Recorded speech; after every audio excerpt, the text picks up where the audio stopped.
for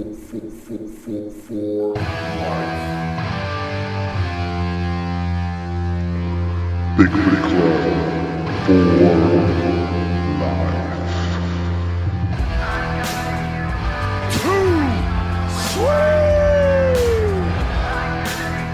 Ladies and gentlemen, welcome to Bigfoot Club. Robert Jesse Dominguez, Ash Tucker, Chris Colleps, Stephen Robert Dominguez. Believe in us. Believe in Bigfoot Club.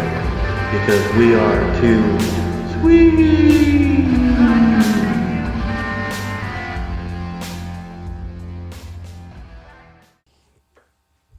Hey everybody, Bigfoot Club. I'm your host, Robert Dominguez. Season 2, Episode 17. How you guys doing? With me today is Ash and Chris. What's up, guys? Hey, how are you doing? I'm good. What's up? I'm doing fantastic. How's the quarantine going for you guys? It really hasn't been any different other than I can't go and sit down. Well, now we can go sit down at restaurants, but I kind of just have been doing my thing that I've been doing the whole time. Nice. You know? And work. Obviously we've been working. We've been working like a dog. Working like a dog. Like a dog. Hey, I'm really excited today. We have two guests. We're initially only going to have one, but now we have two. Brad Freeman and Lauren Gonzales with Texas Paranormal Expeditions of DFW. Welcome, guys. Hey. Thank you guys for getting us on this. Man, Thanks for having us. Hey, thanks for coming. Very honored. I know we've been talking like off show for a while to get you on, and I know timing wise, and because I know you're busy and doing other stuff, and you actually been because Brad and Lauren are both on with me at Penn, Texas for Facebook, and so you guys are moderating it for me now. Moderate us. So I know I've handed you a bunch of cases in the past. Oh yeah. So very, very, very good cases at that too. Yeah. Very good. And we can get down there. I mean, we can talk about that later on, but I just wanted to get the listeners listening that we talk a lot, and I've been trying to get you on for a while, and I think timing wise and schedule wise, we finally got it. Yeah, we were talking about it before we even started it. Yeah. So. 6 months, 7 months? Yeah, easily. So yeah. And you've been talking about it for like a year. I don't even remember when you started talking about it. Yeah. It's been some time, but it goes by fast. Well, the time has come. Yeah, look where you are now. Yeah. I wanted to get started on both of you guys on how what got you into paranormal. I mean, Brad, we can go with you and then Lauren. So growing up, I started my little life in West Texas in Odessa. Mm-hmm. My mom is pretty much an empath, and she wasn't like a practicing one where she went out and did it, but she saw spirits, and mm-hmm. I would react to them when I was a baby. Yeah, I don't remember it because it was so long ago, but she would tell me stories about it, and growing up, we'd be in the pool at my grandfather's house, and the whole family, and we're just talking about mm-hmm. UFO stories and things like that, and it really interested me. And as I grew up, my mom had a couple of friends. One was a Wiccan, and she actually would babysit my brothers and I. Mm-hmm. And her son and I got to be pretty close, whatever. And his mom played with the Ouija board. Mm-hmm. But she didn't do it like, hey, I just bought this at Walmart. Let's see what we can do. She actually knew how to work a Ouija board. Yeah, as a tool, not just like a toy. And so I learned how to do that. And then there was a guy that lived down the road from us, which was friends with my mother, and we would go down there and hang out, and we'd play with their kids. And he was a medium psychic.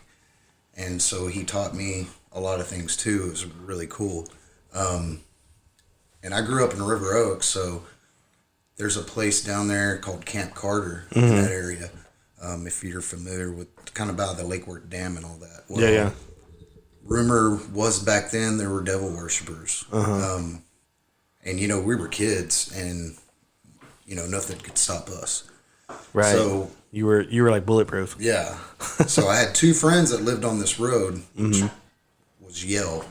So the back of their houses in the backyard led down a little ledge, and you walk down the ledge across the street. You're in Camp Carter Inspiration Point area. So we all got together, spent the night. I think there was 4 or 5 of us. We were about 13. Had a babysitter. She fell asleep. We got our axes and our little BB guns and stuff like that. And we took off down there, man, probably about midnight. And we came across some pentagrams made out of rocks with candles at each point with a fire that had been smoldering still. Wow. It was real uneasy. It was real foggy, but it was really fun. You know, it had my adrenaline pumping. Well, we go down this trail and there's a stable horses. How old were you whenever this happened? 13, Okay. 12 or 13. Okay. We weren't driving yet. And we passed this little stable, and there's about 20 to 30 horses, something like that. And we noticed it. You know, we noticed the horses. And probably about 30 minutes later, we're down on this trail by the Trinity River. And it's a very narrow trail. And we hear this, like, thumping, thundering noise. And my friend yelled, "Stampede!" So it's either go to the right and jump in the river, go to the left, jump in the briar, or grab on a tree or something. Yeah. So I grabbed up on this little tree, and we got stampeded by all of those horses. And it was the craziest thing. And still to this day, I can't explain it. It was locked, right? The gate was The locked? gate was chain locked. Wow. It was just nuts. And so from there on, it kicked me up a little bit more. Then I had a friend die, and I wanted to know a little bit more about death. So I started the Ouija board stuff again. The right way. The right way. You know, as a tool, not a game. Right. Because there's so much stigma on that. Well, I got into that by myself, you know, and I went and got a job at a funeral home. And I actually was going to be a funeral director. Well, I used to help dress the bodies, things like that, because I wanted to know. So I was always having cemetery access, you know, always had access to that. Wow. And I felt comfortable. Like, I wasn't scared of it. People were like, how could you do that? You know, I would drive bodies in a little van to Oklahoma to different funeral homes, pick them up from the airport, take them to the airport. Yeah. Just different things. And it was just like a normal job to me. And, you know, I joined another group. I was like, I wonder if there's groups out there. And how would you be able to, you know, how you do that? Right. This was around 2001, 2002. Okay. And then we started going out, you know, in the stockyards and Fort Worth is Hell's Half Acre, if you ever look into that. And, you know, we would just investigate, and it was really fun. Well, they dissipated. I did some, you know, by myself, because you didn't have social media and stuff back then. Right. And as social media came up, you know, there wasn't really anything going on. So I just did it by myself here and there. Yeah. Read, researched, learned more, and just kept feeding my brain. And then I got with you. Right. I told you I wanted to either join a group or start a group. But Right. my main goal was to start a group. And I joined a group that you referred to me. It was a group, but it wasn't what I was looking for. You know, I was looking for something else. You know, and I kind of sensed that with you too. Whenever you first reached out to me, I said, okay. I go, all right, well, see how this goes. And it was pretty cool. And to and I'm see you not develop. knocking anything. Right. It's not a negative Right. blow at anybody. Everybody's got their own Right. method. Everybody does it for some reason. Yeah. And my reason happens to be I'm still searching, soul searching, Yeah. and I want to know more. There's so much more out there, and I want to know all about it. Right. So what's the best way to do it? Dive into it. Right. But at the same time, I want to help people. And I want to Yes. help people understand what it is. Because That's what kind of drove me to to get in association with you, and so I kind of sensed it and I really loved it. So sorry, go ahead. and it's like people think being human being is like a habit. Yeah. We have this tunnel vision of what life is when actually it's something bigger than we think. Right. But we're all brainwashed and programmed to be, okay, TV, go to my job. Yeah. Just whenever there's so many more things out there to do, money doesn't matter, none of that stuff. It's the soul and, like the Hindus, they knew all Right. about it, it's Yeah. balancing the mind and being one with the earth and all that. So it's just always interested me. And I know I'll never find the answer probably, Right. but it sure is fun. And Yeah. it's To enjoyable. keep searching for it, yeah. Yeah, it is enjoyable. Brad, one thing that I find really interesting is when you say that you're constantly seeking answers or knowledge or whatever that yourself. And I love that because you also follow that up with you want to help other people, but you want to be as knowledgeable as you can be. So that way, when somebody comes to you, you're not just blah, blah, blah, blah, blah, blah at them. You actually have something, informational and knowledgeable to give them. So I appreciate you saying that you want to help people, but I appreciate the fact that you do your homework. You study, you still learning to this day, and you said you'll continuously learn. That's huge. So Exactly. I just wanted to throw that out there. I appreciate it. Yeah, I mean, that's my number one goal. Because we all need to figure it out together. Yeah. Yeah. Especially now in the times that we're living now. Yeah. Things are different and crazy. People are so out of touch. Yeah. And it's time to bring and get back in touch. I think a lot of people have gotten into the systematic aspect of whatever they've been shoehorned into in their lives, and they get comfortable, and it's easier. Discovering that sort of thing. It's not. Yeah, easy. people are afraid of the unknown. People are afraid of the unknown. They're so afraid of the unknown that they don't want to even learn. They don't even want to go there. So they just sit back in their little bubbles. And again, with all this, and I know we don't talk about it per se on the show, but all this quarantine stuff is just pushing everybody away from everybody even more. Yeah. Exactly. So, And then we're all at home watching all this hate on TV and Yeah. getting filled Exactly. up, and everybody's emotions, and they're not talking with logic. They're Right. talking with hate and anger. Yeah. And like I was telling Absolutely. somebody yesterday on Facebook that I was debating, hate doesn't cure hate. Yeah. Hate breeds hate. Yeah. So, two wrongs don't make a right. I'm gonna go out there. That's a totally different subject, and I'm getting off. It's subject. okay. Let's not It's go all right. there. It's all Let's not go there. Right. I mean, I can talk no, hours but about it that, all too. ties in. It all ties in. It sure does. does. Lauren, you wanna? How you got started in paranormal? You wanna? Oh goodness. Well, I've been seeing spirits since I was a kid. You might want to. Get Yeah. closer. Yeah. Get I've close. been seeing you can move spirit that, too. You since could- I was a kid. Why Yeah. don't you make And- yourself at home? I think I will. Thanks. My dad was gifted. My mother was, but she refused to acknowledge it, and she was Yeah. in total fear of it. But Dad taught me most of everything. Is your Gave father me- still alive? No, he's gone. I'm sorry. It's okay. Sorry to hear that. He's with me. But yeah, he told me and taught me most of everything. I remember I wrote a book about my mother. She's also moved on Okay. recently, and one of the stories was me getting out of my crib all the time, and they would say, "How did you get out?" I said, "The lady let me out. She lifted me out of my crib." damn it, Grandma. That's who it was. It was my grandma. It was just a guess, but if I were to guess, Grandma's like, well, let that baby do what she wants to do. Right. She would get me out. So That's awesome. Dad was a dowser, and he went around. He was a very earthy person, and all the He does. growing up- He did the rod. The Oh, red. yeah. Oh, He okay. was called okay. out to go all over and And find while she's saying things. that, she just gave me an awesome pair of dowsing rods, and Yes, that's I my did. next thing that I'm gonna learn how to do because Nice. I have not done it yet. Somewhere. Oh, but We're I gonna work haven't on that. it. I was But, just looking. I don't know where it is.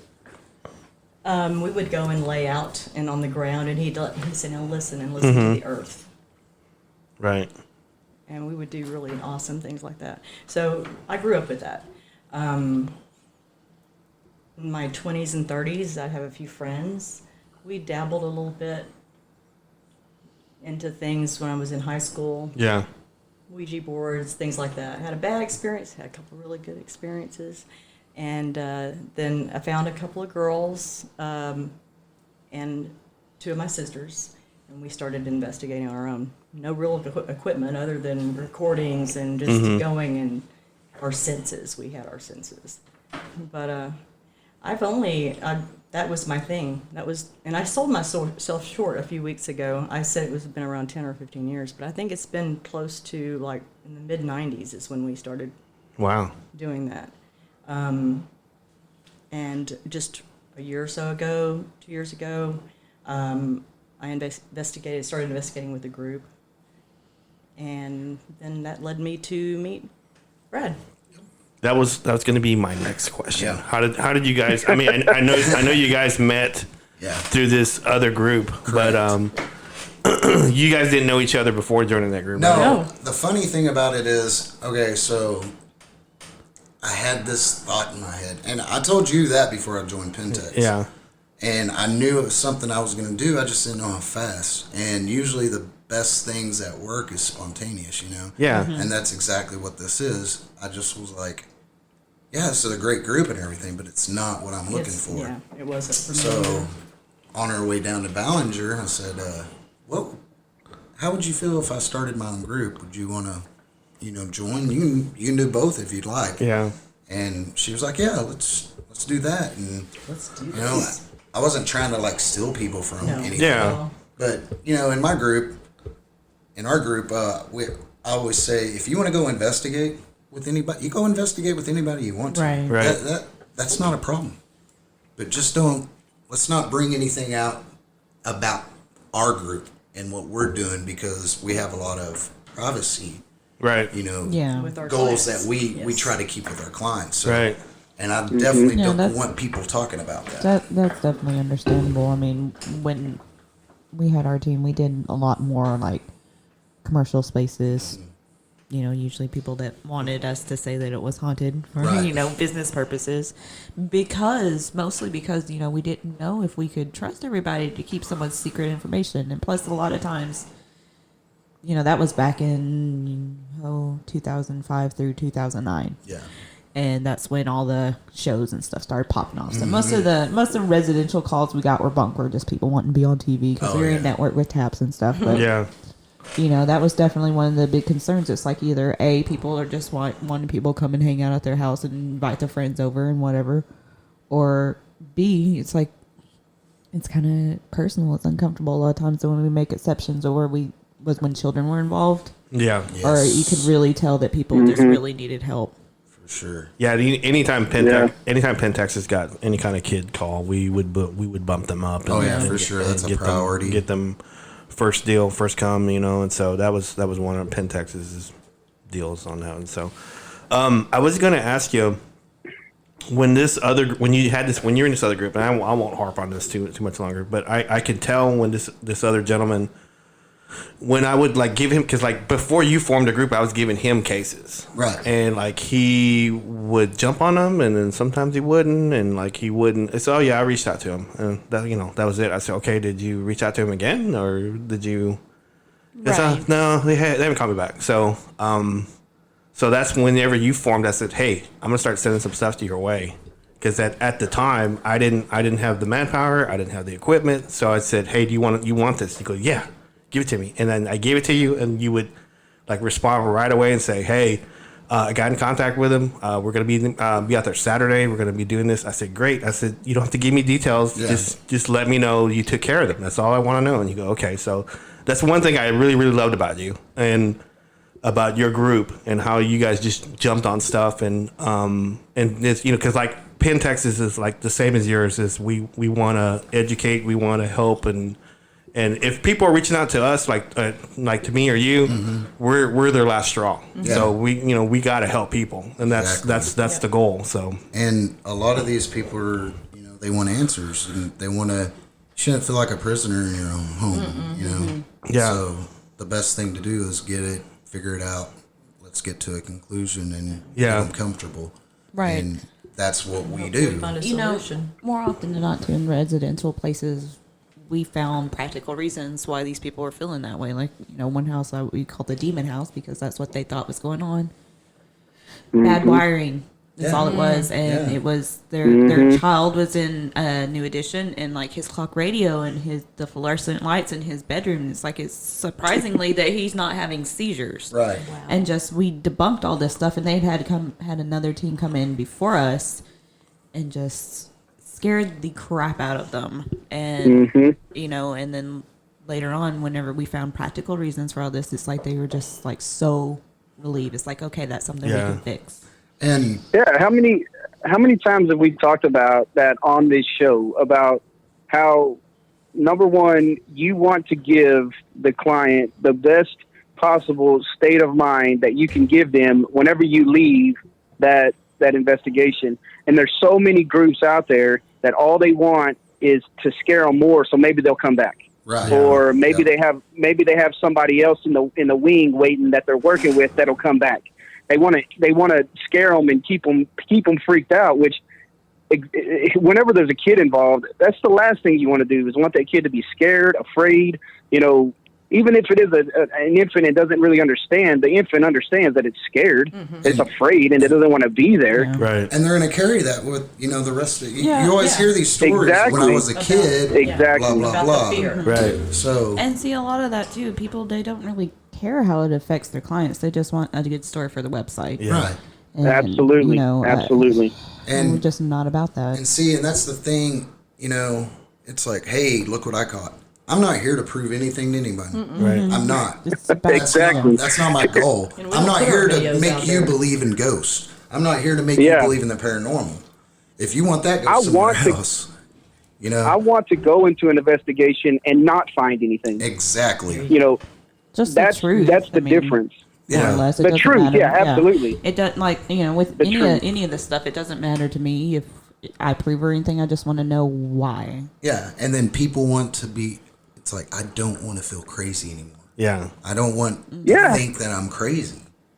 And, Absolutely. they get just given that absolution and that satisfaction to them means more to me than even anything. knowing answers on some things makes me go still. Yeah. I still think I still question my own experience, even though I know what happened and I know why, but that doesn't. It's just right beyond the the line of logic and Right. what most people would consider logical, and just it's like it's hard enough to believe in yourself when you know what you saw.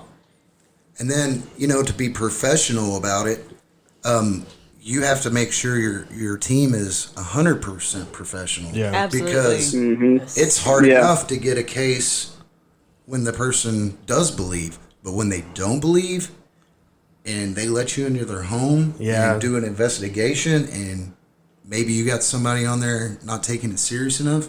Yeah, you go in there jaw jacking it.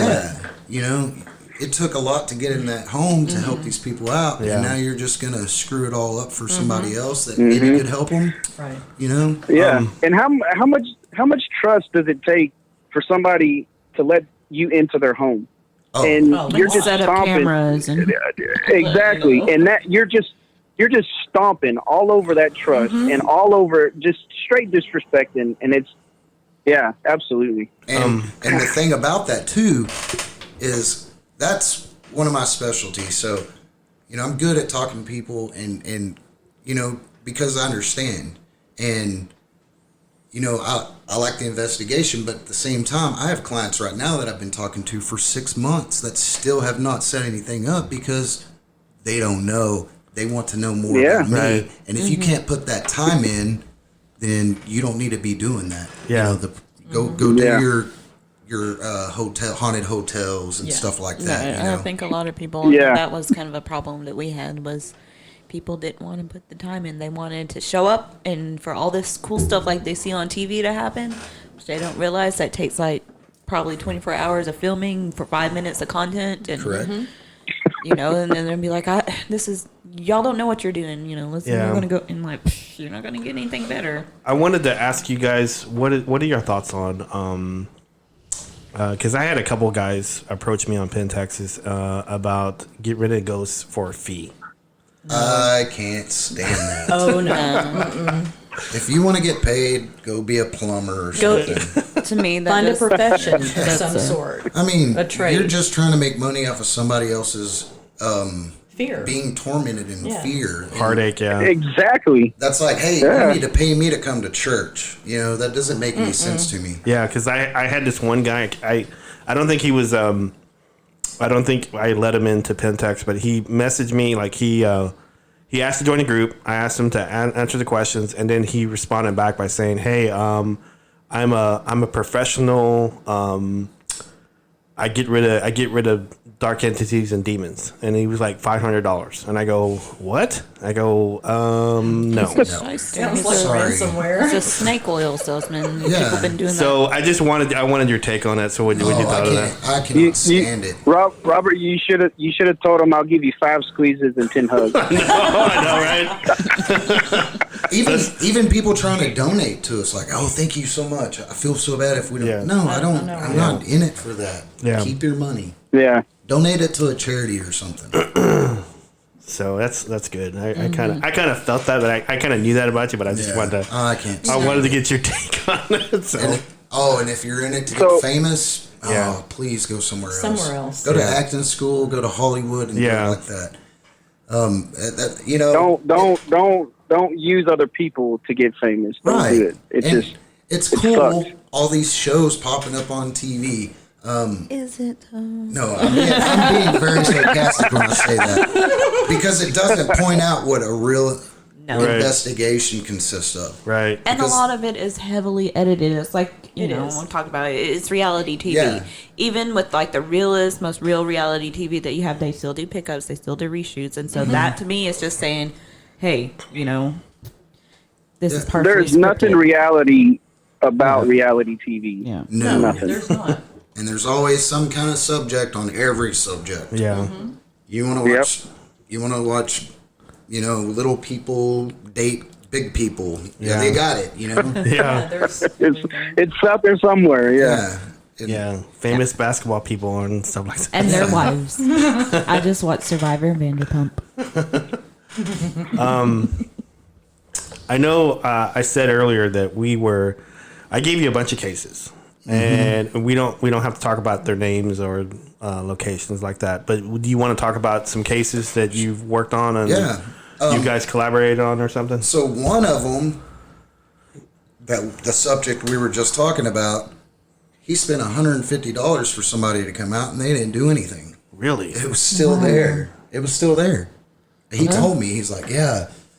When I was talking to him on the phone, you know, when you gave me his number and everything, he's like, Let's call him Chad. yeah. Chad was like, well, so how much do y'all charge? Chad's my twin brother, by the way. Is it really? And then Chris is my little brother. It's kind of Wow. funny. Hey, that's a great name. There you This is go. this is not Stephen or Robert. No. Everyone I know has that name. But I was talking to Chad, and the first thing he asked me, he said, how much do y'all charge? I'm like, we don't charge anything. Yeah. He goes, oh, well, I spent $150 on a group. They came out, and, you know, I'm still having the same problems. I'm like, yeah, they just wanted money. We need to get that name of that group. I know, And like, I do. Yeah. and not invite them on anywhere or Yeah. whatever. Hack. Yeah, hack. Exactly. Big time. Because, Yeah. you know, we just had a meeting last Sunday, and we're all going to start paying fees, dues, or whatever. Right. So we can have our own money. So we can have our own thing. Yeah. I don't expect Yeah, that's anybody to pretty do that normal. for us. You know, we can do that ourselves. But you know, Chad had a very interesting case, and we were there for a minute and didn't catch anything. You know, maybe maybe a little bit here and there, on the K2 meter, a little bit on the MF or whatever. But we never really got anything until closer to the end. That's always how it goes, man. When you're packing up. Yeah. And I think Lauren got more out of it than I did because I'm like your blue collar, old school investigator. Give me an EMF detector, and a digital, recorder. That's it. That's all I need. Yeah. I can't do all Let this me fancy technology and stuff Sit like down that. in the dark and be quiet. Yeah, that's what I. You can hear them all. Put me in Listen. the trenches. That's what I want. But Lauren got a lot out of there, and Thomas, another member of our group, Right. he did too, and I got to sit there and watch it. And it was fantastic, but I'm gonna let her tell you her part, but just watching them two work together, that amazes me, and just seeing them comfort Chad, because I play a different role. Everybody in our group has a different role. Right. So I'm not that person. I'm more of like, okay, I'm gonna write down this time we had a spike, blah blah blah. Okay, I got these words, on the ovulus, whatever. That's what I am. I'm recording stuff, Right. and they're making interactions, Okay. unless I'm doing a EVP, session, but they're my eyes when I can't see it, Right. and that's what I love about it. So I'm gonna let Lauren tell you what she You got almost out called of me it. Chuck. Yeah, Chuck, Chad. All these Chucks are getting me confused. Well, towards the end, we were kind of. I was sensing things, wasn't sure what they were, but I did feel like it was family, and a few others mixed in, and so Thomas was also picking up those things, and to make a long story short, it was his family, Okay. and they were trying to interact with him. We discovered he's very gifted. Okay. That was gonna be my next question. Very gifted. Oh, and we also discovered something about his father. He had, I guess his father had passed away, and they were arguing when it happened and not really talking. So he got to get some closure out of that. Okay. And that's what was cool about it because, it brought him to tears because he's like, I actually got to say what I wanted to say and my message got through. And just that on itself, we know we helped So him. We still rewarding. talk to him. Yes. Yeah. And I haven't talked to him, I haven't talked to him for a minute, but Lauren talks to him a lot because Okay. she can guide him in ways that I can't, and it's just awesome to just talk to him, Chad. because he made such a significant increase in and everything around him. Just- So, yes. and you can tell it by the way he even text messages you now. Chad, he was living at one place and then moved, Yes, correct. and then moved, and then he felt this thing had followed him. Yes. Is that correct? Yeah. Okay. Yes. And I thought initially it was because of the job that he had. Yeah. When you deal with antique furniture, Yes. you can get an attachment. Attachments. Yeah. for sure. He was messaging me like the year before, and I felt bad because he was sending me like he was living. The first time he was messaging me, it was like in like a rural setting, like a big yard, and Yeah. he had like some old cars and some pallets and stuff like that. And he was sending me videos and stuff, and I go, dude, it was like so like really bad, camera work. And I said, what am I looking at? And he was telling me, because there's a shadow right there, and I was looking at it. I said, okay, I can't see it, man, but let me know if there's, I think at the time he was like just like depressed, and he was posting because I went to his Facebook page before he started messaging me. I would see he was posting a bunch of negative stuff. So this thing was affected him immensely. And the worst thing about it, this was a kid case too. Yeah. So that's one thing. And when you initially told me about it, Yeah. and I contacted him, I thought it was going to be a pretty long process to get in there, but you could tell he was sick of it and he was He just scared for needed his help. child. So, and I saw a picture where there are actually legs in the picture in the closet behind the kid. Wow. And I was like, dude, we need to get over there. Yeah, because I was messaging him because he was sending me these videos, and I said, I go, what do you need to accomplish? I said, what do you want to accomplish? You want us to document it? You want us to get rid of this? What's going on? And he wouldn't respond. He wouldn't respond like for weeks, and then he'll message me like out of the blue and say, hey, are you still thinking about me? I said, I need you to respond. Yeah. I said, I don't have your number. I said, so.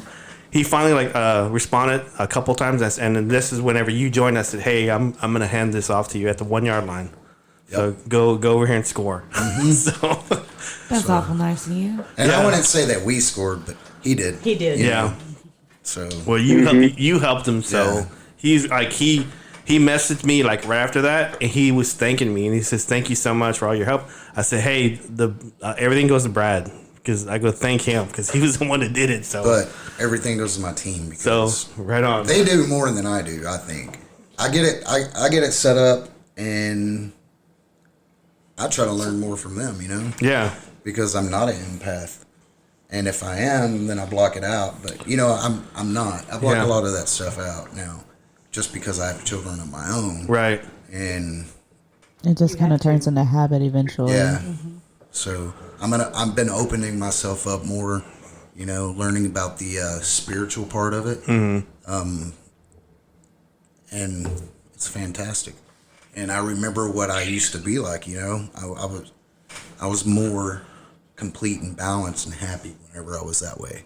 Mm-hmm. Instead of now just being programmed to, you got to get up and go to work. Yeah. All right, go to sleep. Eat. It's time to eat. Mm-hmm. I just met y'all in person today. Mm-hmm. But After all this time. I feel that you guys are a good team. I just feel it. I feel it. So we hit it off the first time we met. I felt like I'd known him my whole life. That little 2.5 hour trip to Ballinger, man, was like, I've known you for 30 years. Yes. So, exactly. So I know we kind of I don't know. But it's kind of the same thing with you and me too. Yeah. You know? It's like we met each other before, but we've never. This is the first time in person. Yeah. But we're like, hey, maybe I love you, man. Same tribe. Just not this time around. Exactly. Yeah, exactly. Yeah, because like I've messaged you before, and I said, hey, I'm calling you. So I said, give me your number. Yeah. So we ended up. I think I called you like around. It was like midnight one night. Oh yeah. And I go, hey, are you still up? You go, yeah. I'm up. What's up? I said, I'm calling you. Are you okay? Come on, do it. So we ended up talking. I think we ended up talking like for an hour and a half or something like that, and we were just talking about experiences and how we do things and what I don't know. I can't explain it. What I was attracted to, or I just gravitated toward you. Yeah, there's just and I think with paranormal investigators, we all click a lot. Yeah. And yeah. Go ahead. Go ahead. I'm sorry. No, you go ahead. I was just gonna say when you live in this world, the people that live in it, and the people that just want to try to fake living in it. Exactly. And there's just something that draws each other to each other. It's that the unexplainable that it's just, man. I've never spoke with Brad or Lauren other than right now. Right. I know a lot about y'all because I work with Robert every day, and he talks about y'all all the time. And I know for a fact, this is one thing I know for a fact, that he wouldn't allow y'all to be moderators if he didn't trust y'all immensely. I can tell you that. Oh yeah, when he first asked me, I was blown away. I was like, oh yeah. Yeah, that in itself lets me know, that hey, these two are legit. So, but even just sitting down and just talking with y'all right now, and I'm not even in studio. I'm sitting here and laying in my bed at the house. Lucky. So I still haven't even met y'all face to face. Yeah, no joke, right? I think I'm sitting in But your I just spot. Yeah. Yeah, you that's are. hey, thanks for taking it and keeping it warm for me. Okay, you got but there's just a sense of I feel that I could come to y'all too and just say, let's just bare our souls, and we'll understand that, and you can't do that with everybody. You can't just sit down with somebody and be like, hey, let's talk about this, let's talk about that. Because most people, when you sit down and start talking about this stuff, they're like, you're a weirdo. Yeah. Exactly. You're not normal. Yeah.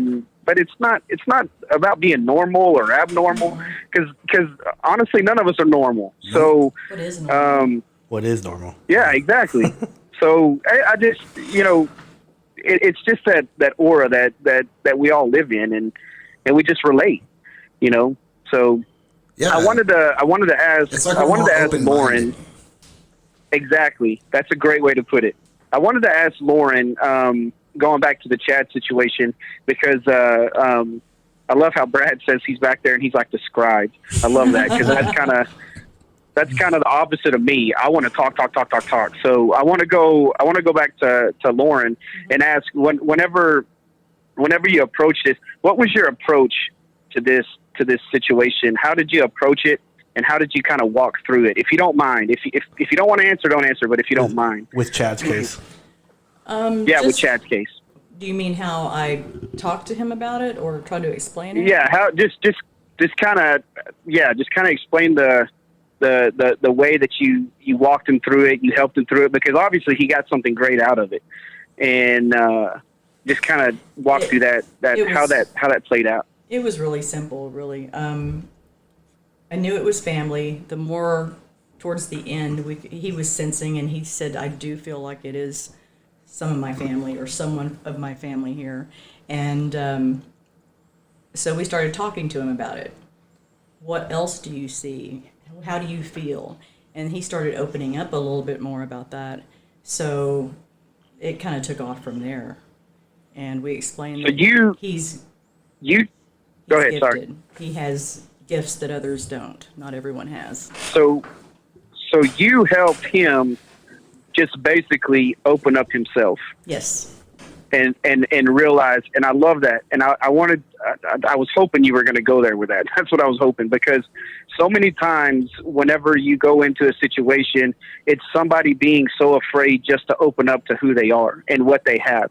They don't want to admit it, or whatever it is. It's the fear of, I'm actually this way, or I actually have this gift, or, and for you to sit down and help him open up and be okay with who he is and what kind of gift he has, right, is awesome. I love that. Thank you.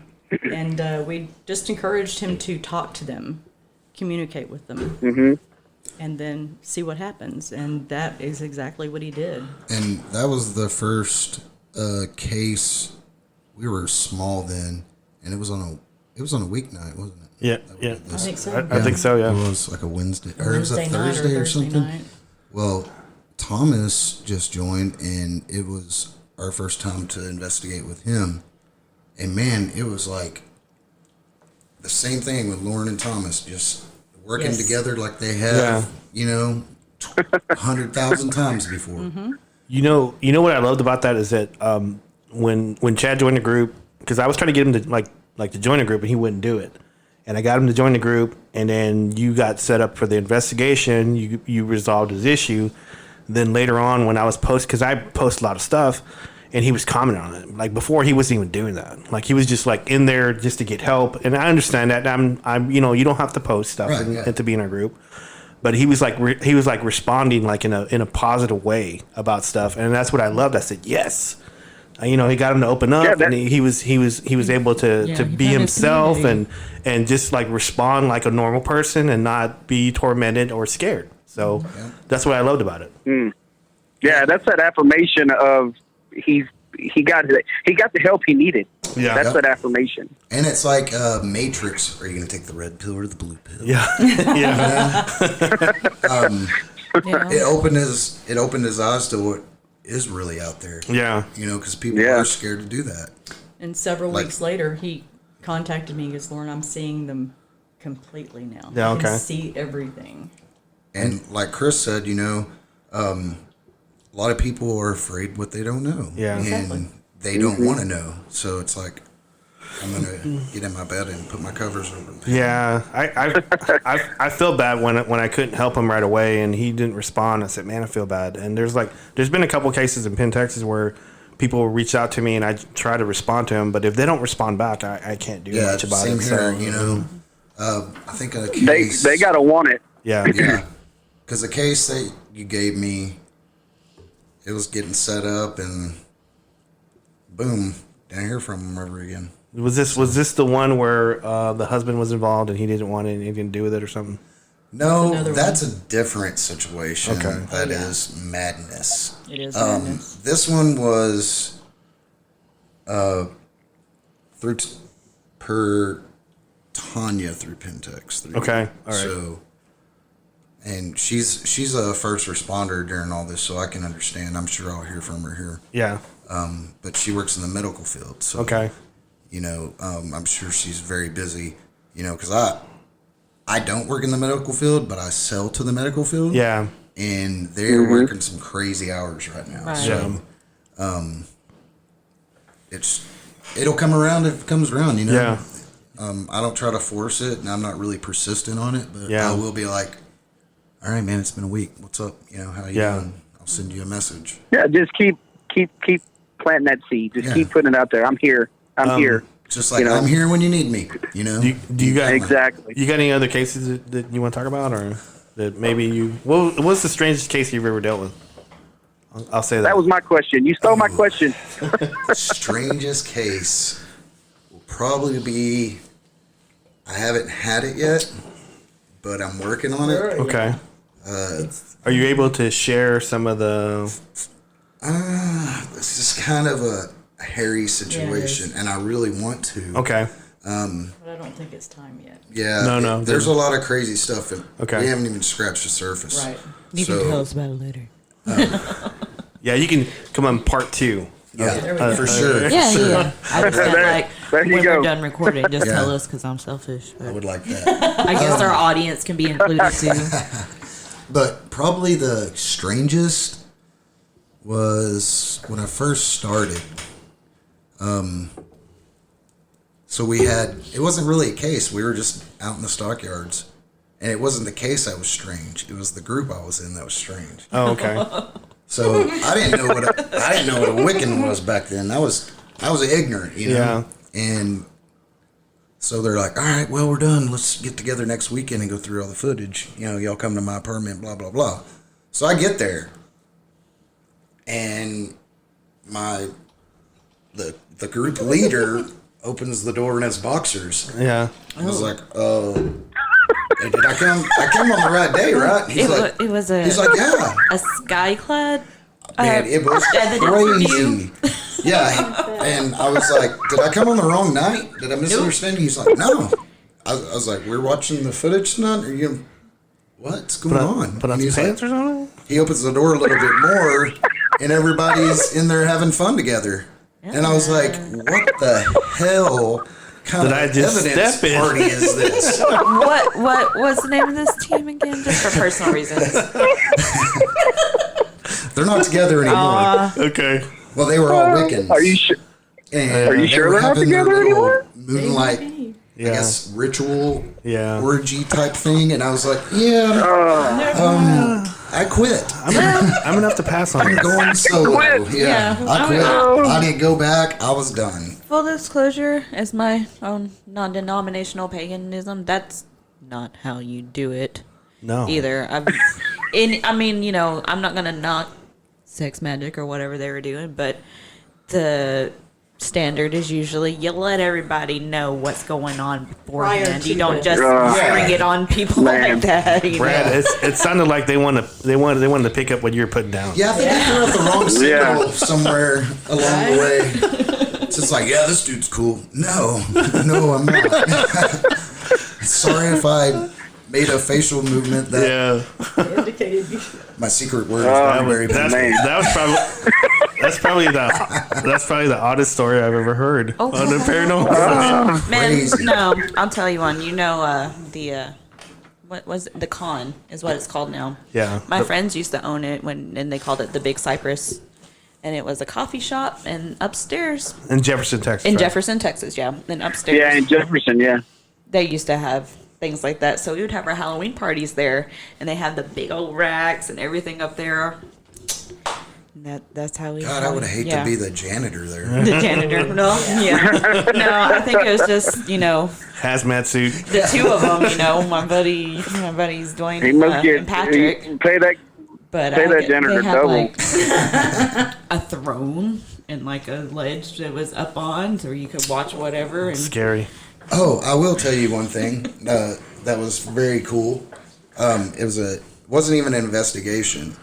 We just happened on this. So me and some of my friends, it was right after I got out of the Navy. I was working at this golf course. Mm-hmm. The clubhouse is super old. Looks like a castle. They have a bunch of houses on this golf course that used to be officer houses. Mm-hmm. I'm not throwing out any names, but me describing this, you probably could figure it out where I live. You know, Right. Well, there was a story, and the captain's house was a 2-story, had a basement, like one of them old, crazy-looking basements in houses, and it was totally empty. Well, my friend also worked at the golf course, and we decided to go drink some beer out there and break into one of these houses. And I don't do that. That's wrong. Right. But we went out there, and we opened the garage door and got in the house. The house was creepy right when I walked in. You know, you just get that feeling. Yeah. Well, it did not like us being in that house. Something did not like us. And there was this weird story about where the captain that lived there, something happened with his wife. It was a double murder or something like that. So that was a rumor. I've never, did the history on it. I haven't even been back there yet just to play golf. And I'm walking upstairs, and I'm going down the stairs. And you know how you got the stairs coming down, and then you got a landing. Right. And then the stairs there. Well, there's a window right there. And I'm walking by myself down these stairs because I'm walking around the house wanting to check it out. And I turn on that landing to go down the other side of the steps and clothesline myself. The blinds, there's no wind in there, no electricity. The blind cord goes around my neck, and I didn't even know it. Wow. And there's no wind, there's no curtains, just blinds. And I ran the hell out of that house. Yeah. My friends are like, what's going on? I'm like, I'm going. Yeah. I'm getting the hell out of here. I'm going. And they're like, wow. So I told them, and they thought I was crazy. But to this day, there was something in the house because I went down in that basement, and that basement was freezing. Like freezing cold, and maybe that's why, because I went down there in the wrong spot, and I shouldn't have been down there. And I'm telling you that house was. I still want to go back, man. I want to go back to the house. Yeah, maybe. it was scary, but not that. Yeah. What time of year was this? This was in the summertime. This was probably July, August. Wow. And what time of day was it? Oh, it was night. It was probably because we had to wait for everybody to leave till we broke into their this house. And this was probably. So there's a statute no of reason for it to be limitation, right? cold. Yes, I think so, yeah. All right. Just making sure there's a statute of limitation before we air this. We're not any. We're not narcs. I'll just edit that part out. Yeah. But it was night. It was probably about 11 o'clock at night. This probably happened about midnight, 1 o'clock. So zero reason for it to be cold. Yeah, zero reason. And it's humid here. Yeah. So it was hot Yeah, everywhere that's else. what I'm saying. And I understand heat rises, but this was abnormally cold. Yeah. Yeah. And man, I was a cart boy, so I had to go around to get all the jugs of water at night on all the holes, and you'd have to drive by this house. And sometimes there'd be lights on, sometimes there won't. I've got a friend that can confirm this that worked out there with me, and I just never went by that house. I took the long way the rest of the time if I was out there by myself getting those jugs of water and stuff. Right now, I would definitely go out there. Yeah. I'd sleep in there. Little did you know this is what you're going to be doing. Yeah, and I wasn't expecting it. Yeah. I was like vulnerable to it because we thought we were just going to get drunk, have a good time there. Yeah. And that's one thing about being a paranormal investigator. When you're vulnerable, that's when it gets fun. Yeah.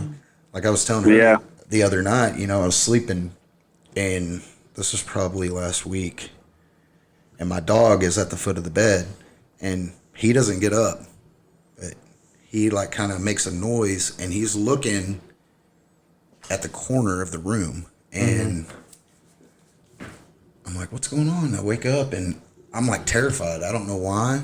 I feel vulnerable, and it's like something's just staring at me. Yeah. And then it went away. My dog went and laid down, and Something passing. yeah, something. They have the little girl that likes to Yeah. stare.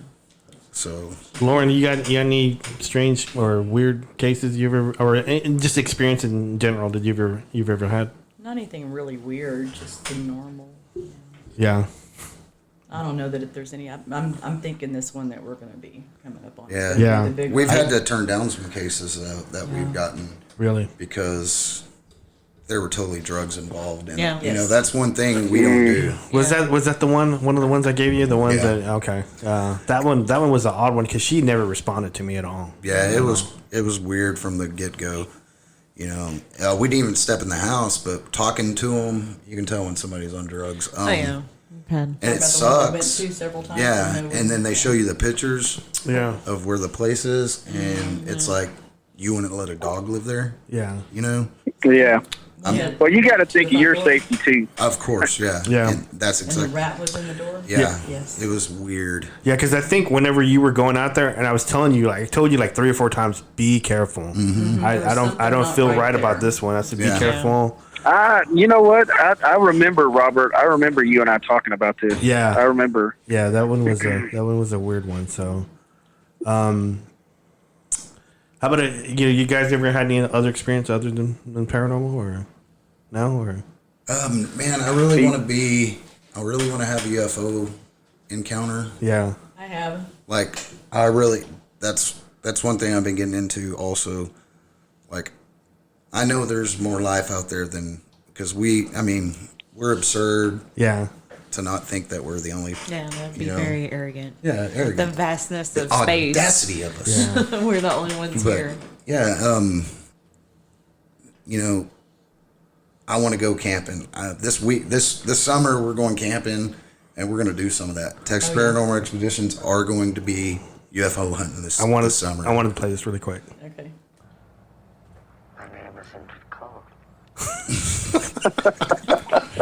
Injured Cold. He's gonna show up at our house one day. Yeah, no. Dude, I want Injured Cold to show up in my house. Yeah. Like, I want Bigfoot. That's what I want. I want I know, Bigfoot. we That's what I gotcha. want. See, and I've never gotten. That would probably be And- easier for us. So, Chris, you're into Bigfoot, right? I'm into trying to figure out the idea of Bigfoot. Does that make sense? Yeah, because I'm at the same spot. Yeah. Like, I'm getting into cryptids.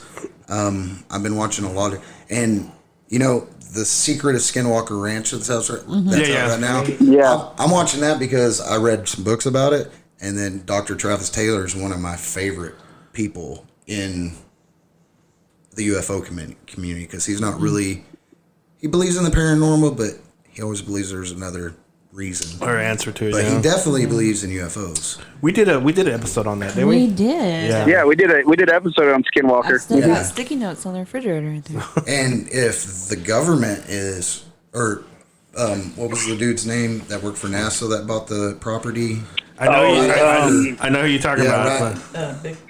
in the early 2000s, right after the Bigelow? what's the Yeah. family's name, got his own investigation, and then the government came in and assisted, and then all that is top secret now. Yep. Yeah. So Yeah.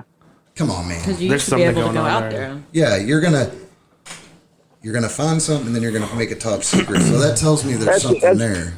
Yeah, that's telltale. That's telltale Yeah. that there's something there. Oh, it's classified top secret now. Yeah. Sorry. And when the U.S. Navy puts out their footage of a UFO that one of their pilots, because pilots know what's in the sky, they know what's Yeah. flying, they know what's out there. When they see something they don't recognize, Yeah. I mean, come on, man.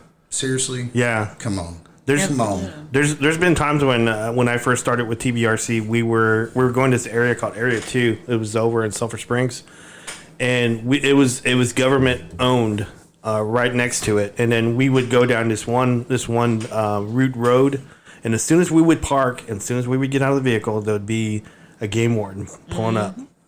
And I go, how did he know? Because I think what we ended up doing is like they had like a like a trigger thing. So if a vehicle passed and it kind of like it kind of warned them. And so they would come out and say, "Who are you? What are you doing here?" and all that stuff. So we would be in this hot area because like we would get investigations and we would go out there. We would get like calls and like footprints and stuff. But as soon as we started progressing, then they started blocking stuff out, started kind of pushing us out of that area. So They want the infrasound. yeah, And I can understand, the top secret projects they're working on and stuff. They want to protect those, of course. But there's stuff in those bases we don't know about. yeah. And, Oh man, yeah. And Bob Lazar. Bob Lazar. Yeah. That dude's a pretty intelligent guy. Yeah. I don't think he's too crazy. And if he won't talk about it, it takes all this time, and he finally comes and talks about it. Yeah. And they're trying to discredit him now. Yeah. For it, so. And there's something to be said about that. And then have other accounts of employees and ex-military, and then people on their deathbeds, like people, actually military people that were at Roswell, having to give their deathbed confession because they don't want to die with that on their chest. Yeah. So It's crazy. I got this. So yes, we brag that I'm into Bigfoot, and I'll tell you the thing that I got into Bigfoot is whenever Robert and I were talking about the Native American, because he got me interested into it when he started talking about he used to go to the tribal leaders of the land where he was at, and he asked them about this Bigfoot, and it always went back to a spiritual aspect of it. And that's what grabbed me into the Bigfoot, because that's where my understanding of Bigfoot, where I am now, is a spiritual understanding of Bigfoot, as this is a shapeshifter. This is an entity that he puts himself out there as what that person wants to see. And that's why, you have so many different, that's my understanding of why there's so many different versions. Yeah. Some people say it's a goblin. Some people say it's an alien. Some people say it's a Yeti. Some people say it's chupacabra. That's where my mind is right now on the Bigfoot. So the paranormal aspect of my life and the spiritual aspect of my life is what led me into Bigfoot. right. So, And I'm starting to think two-dimensional too. That's what I believe. Interdimensional. I never really put too much thought into it until I started researching cryptoids. I didn't until the last few years. I Yeah. mean, because And no one- even I think with all of us, anyway, the people that I've investigated with on that aspect until recently, it's been, Yeah. we're all like, it's flesh and blood. But I mean, why can't it be both? Yeah, and seeing when Because we're both, right? Right. We're both capable of being spiritual beings and physical manifestations. and they've even Absolutely. said there's more dimensions on the earth that we know about. This is science, And, when it comes down to it, too, paranormal just means right outside of what we understand. I like to always use this phrase that I want to steal from Liz Fair, but she's into this stuff, too. She calls it future science. It's all tangible, we just haven't got there yet. Yeah. Right. We can't explain it yet. yep. and I'm to the point of my paranormal life or investigation research that it's time for me to move on and find other things. And I think it's all connected when you get down to it. Yeah. right, It's- yeah, The exactly. spiritual It kinda aspect. is. But there's deeper parts of it. 100%. And when I first started investigating, I just had like a tunnel vision: ghost spirits, ghosts, poltergeist. I didn't think about Bigfoot. I didn't think about any of that stuff, the Mothman or none of that Yeah. stuff. And then I meet Robert, and I'm like, Bigfoot, come on, man. I didn't At believe first, in- I actually, this is truth, and and I was open minded to a point, but then I was like, Harry and the Hendersons. Yeah. Yeah. Exactly. I wasn't convinced Exactly. until I was in the woods and they were throwing Rocks at us. rocks and sticks at Right, us. and Yeah. then listening to Yeah. the podcast on on the Bigfoot part, and then watching some of these shows, it's like I'm gonna start reading about this Yeah. too. And just like going back in my own, I mean, when I was a kid, I was always in the woods, running around and stuff, and just like just talking with my sister, or like people that grew up in the same area. I just still send them pictures. Have you seen these sort of things? What do you hear about it when you see these things? And not telling them what it is and getting their stories. And it's like, okay, well, you want me to tell you what I think it is? Yeah. But And if you've ever been in the woods, and you're out there and you're by yourself and you're just walking around. It's kind of close to being dark, but not dark. Yeah. And then for something, you get this sensation or alert in your senses that something's not right, and you get the hell out of here. Yeah. And you get terrified. Yeah. You know, something's telling you to get the hell out of there. And there's stuff out there that we you know, we don't know of. We've researched space more than we have our own ocean. Yeah. You know? Oh, yeah. There's places you can't get to on foot Yeah. or helicopter or car. That's the thing too. Is just like so many people, especially like in North America, they underestimate the vastness of our wildernesses too. And you know, all the time it's like, well, you can get a drone in there. It's like people Yeah. Yeah. go missing all the time without a trace.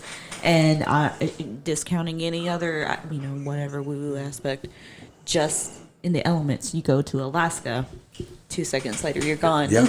And There's dead bodies on Everest Oh, that yeah. they cannot recover. because Yeah. they can't, Yeah. You know, still lying there from when they died. they're there's- like 50 years old because they're frozen. Yep. I can't remember who asked me this question, but someone asked me a question if Bigfoots are affected by EMF, and I've never been asked that question before. And I said, "Man, that's actually a good That question." is a good question. I would imagine so. Yeah, and so Oh, I think it was when you were on that podcast, Robert. yeah, Yeah, it was on okay. Dark Side of the Insanity. Yes. Yeah, Dark Side of Insanity. Yeah. I actually someone asked me a question, but I talked about it on there. Yeah. And I remember that question. So Brown Springs, there's a place in Oklahoma that I went to go research, and we have like a show or two on it, and that was probably the most I don't know, I've been to a lot of paranormal places, and I don't know if you guys ever get this. Whenever you go to a place, you get like you can't breathe and anxiety, and you get like something like pushed on your chest. I get it in my ear. Do you? Yeah, I get like I'm on an airplane, but it's only in one ear, and then the front of my nose gets kind of numb. So when I went to go do Brown Springs, and it was like it was a Bigfoot thing, we went to go check out, me and some other colleagues, and I've never Yeah, I was been. going to say Go ahead. you didn't go out there for paranormal. No. That's the yeah. And so we went out there to go do like a Bigfoot deal, and when I stepped out of the vehicle, I had a hard time breathing, and it felt like I was running like full sprint, then stopped, and then someone asked me a question, and you're trying to answer a question like, hold on. Right. You know, it was like that. It was like, because like we later found out, like whenever we're doing the podcast episode, we had gone back and we researched that it was used as a dumping ground for like bodies, like in the 50s and 60s and stuff. And so there was a story of a Bigfoot like killing a woman supposedly, and it was like he bent her legs backwards and then disemboweled her. And so but that was like so much negative. I said, man, there's like so much negative. And I've been to a lot of places in Dallas and the North Texas area, and that was probably the most, you know, I have ever been bombarded by anything like that. So is this knocking thing with the Bigfoots? Is that a new thing? no, it's always been that way. It's like it's a way of communication. And it's a way of communication to let them know that they're either coming through our area or we're there. Okay. Because like I've been to some areas and I've done tree knocks and I've gotten tree knocks back, and I've been to areas where they've actually pounded on rocks. Like they're letting us know that, you know, we're in this area. Because like we used to go to this place up in Moyers, Oklahoma, and it's really rural, and it was hardly anybody up there. And so we would be up there, and it would be like someone going to town on a rock at 3 a.m. You know. Yeah, that's crazy. So. But yeah, usually you get tree knocks on responses, or they're responding to each other saying, "Hey, we're moving out of this area," or "Hey, they're in this area." It's almost like a long distance phone call. It's like knocking on a wall. Yeah. Doing your investigation. Yeah, And exactly. you knock back, and you're like, whoa. Do it again. Yeah. So One more time. And knock 3 pipes. If you love me. What's that song? You know Not that 3 song? times on the ceiling if you love me. It was, hey, remember? Yeah. Remember Twice on the pipes if you want to let me go, something like that. Yeah. Old Park Hotel when I'm in the maintenance room in the Yeah. closet, and, you know, I'm telling it to go away, and it's coming back. Bring it to my chest. It's real hot. Take it away. yeah. I do recall that. Yeah, forever. Like that's the most K2 hits I've ever got in my life. Then I had a sweet little man that was following me around the whole night. Yeah. Did you smell him or anything like that, or Did you have- smell him? I mean, like a cigar or something, Like an old, I just thought you meant old man. like his cologne or I something. thought you just meant old people. Like, did it smell like an old man? Sorry. It wasn't Depends. I Was it? can't. Dirty Depends. Big gay and tiger balm. My nephew has pull-ups and he's 3, and every time I ask him if he pooped or pottied, he says, "Nope, diaper's clean." My daughter does that. Does he? Yeah. Is your Hey, Robert. No. Robert. Yeah. I want to go to your room, but no Mimi. Yeah. No Mimi. No Mimi. They were here last weekend, and I was sitting here, and he would like walk up to me and goes, "Uncle Robert, I want to go to your room, but I don't want to go Mimi." And I go, "Okay, you don't want to go Mimi." but That's funny. yeah, man. Personalities. Yeah, We need to do an episode with them. I know. I got it. I can. Go ahead, Chris. No, I was just going to go back to when we're talking about calling and tree knocks and stuff like that, and even the K2 action that we got at the cemetery in Hallsville. Yeah. And That was very popular that night. Yeah.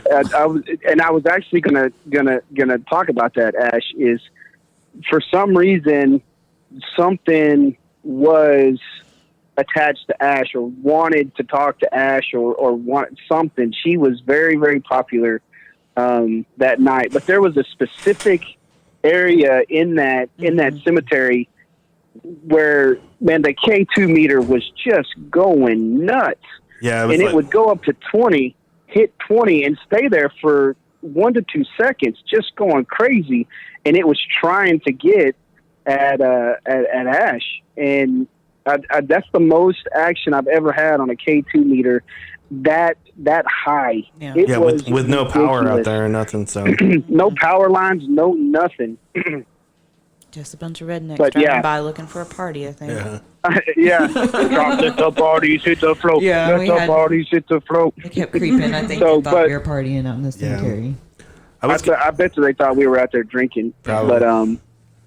But when we were about done, we were wrapping up, and there was one part of that and Brad, you're like brave over here. I'd like to go out there with you and have you go back in that back corner and I'll do it. hang out because I won't. I'm the one that runs. So yeah, but that back corner, there's something in there. Yeah, it was. But we were leaving and we were. Go ahead.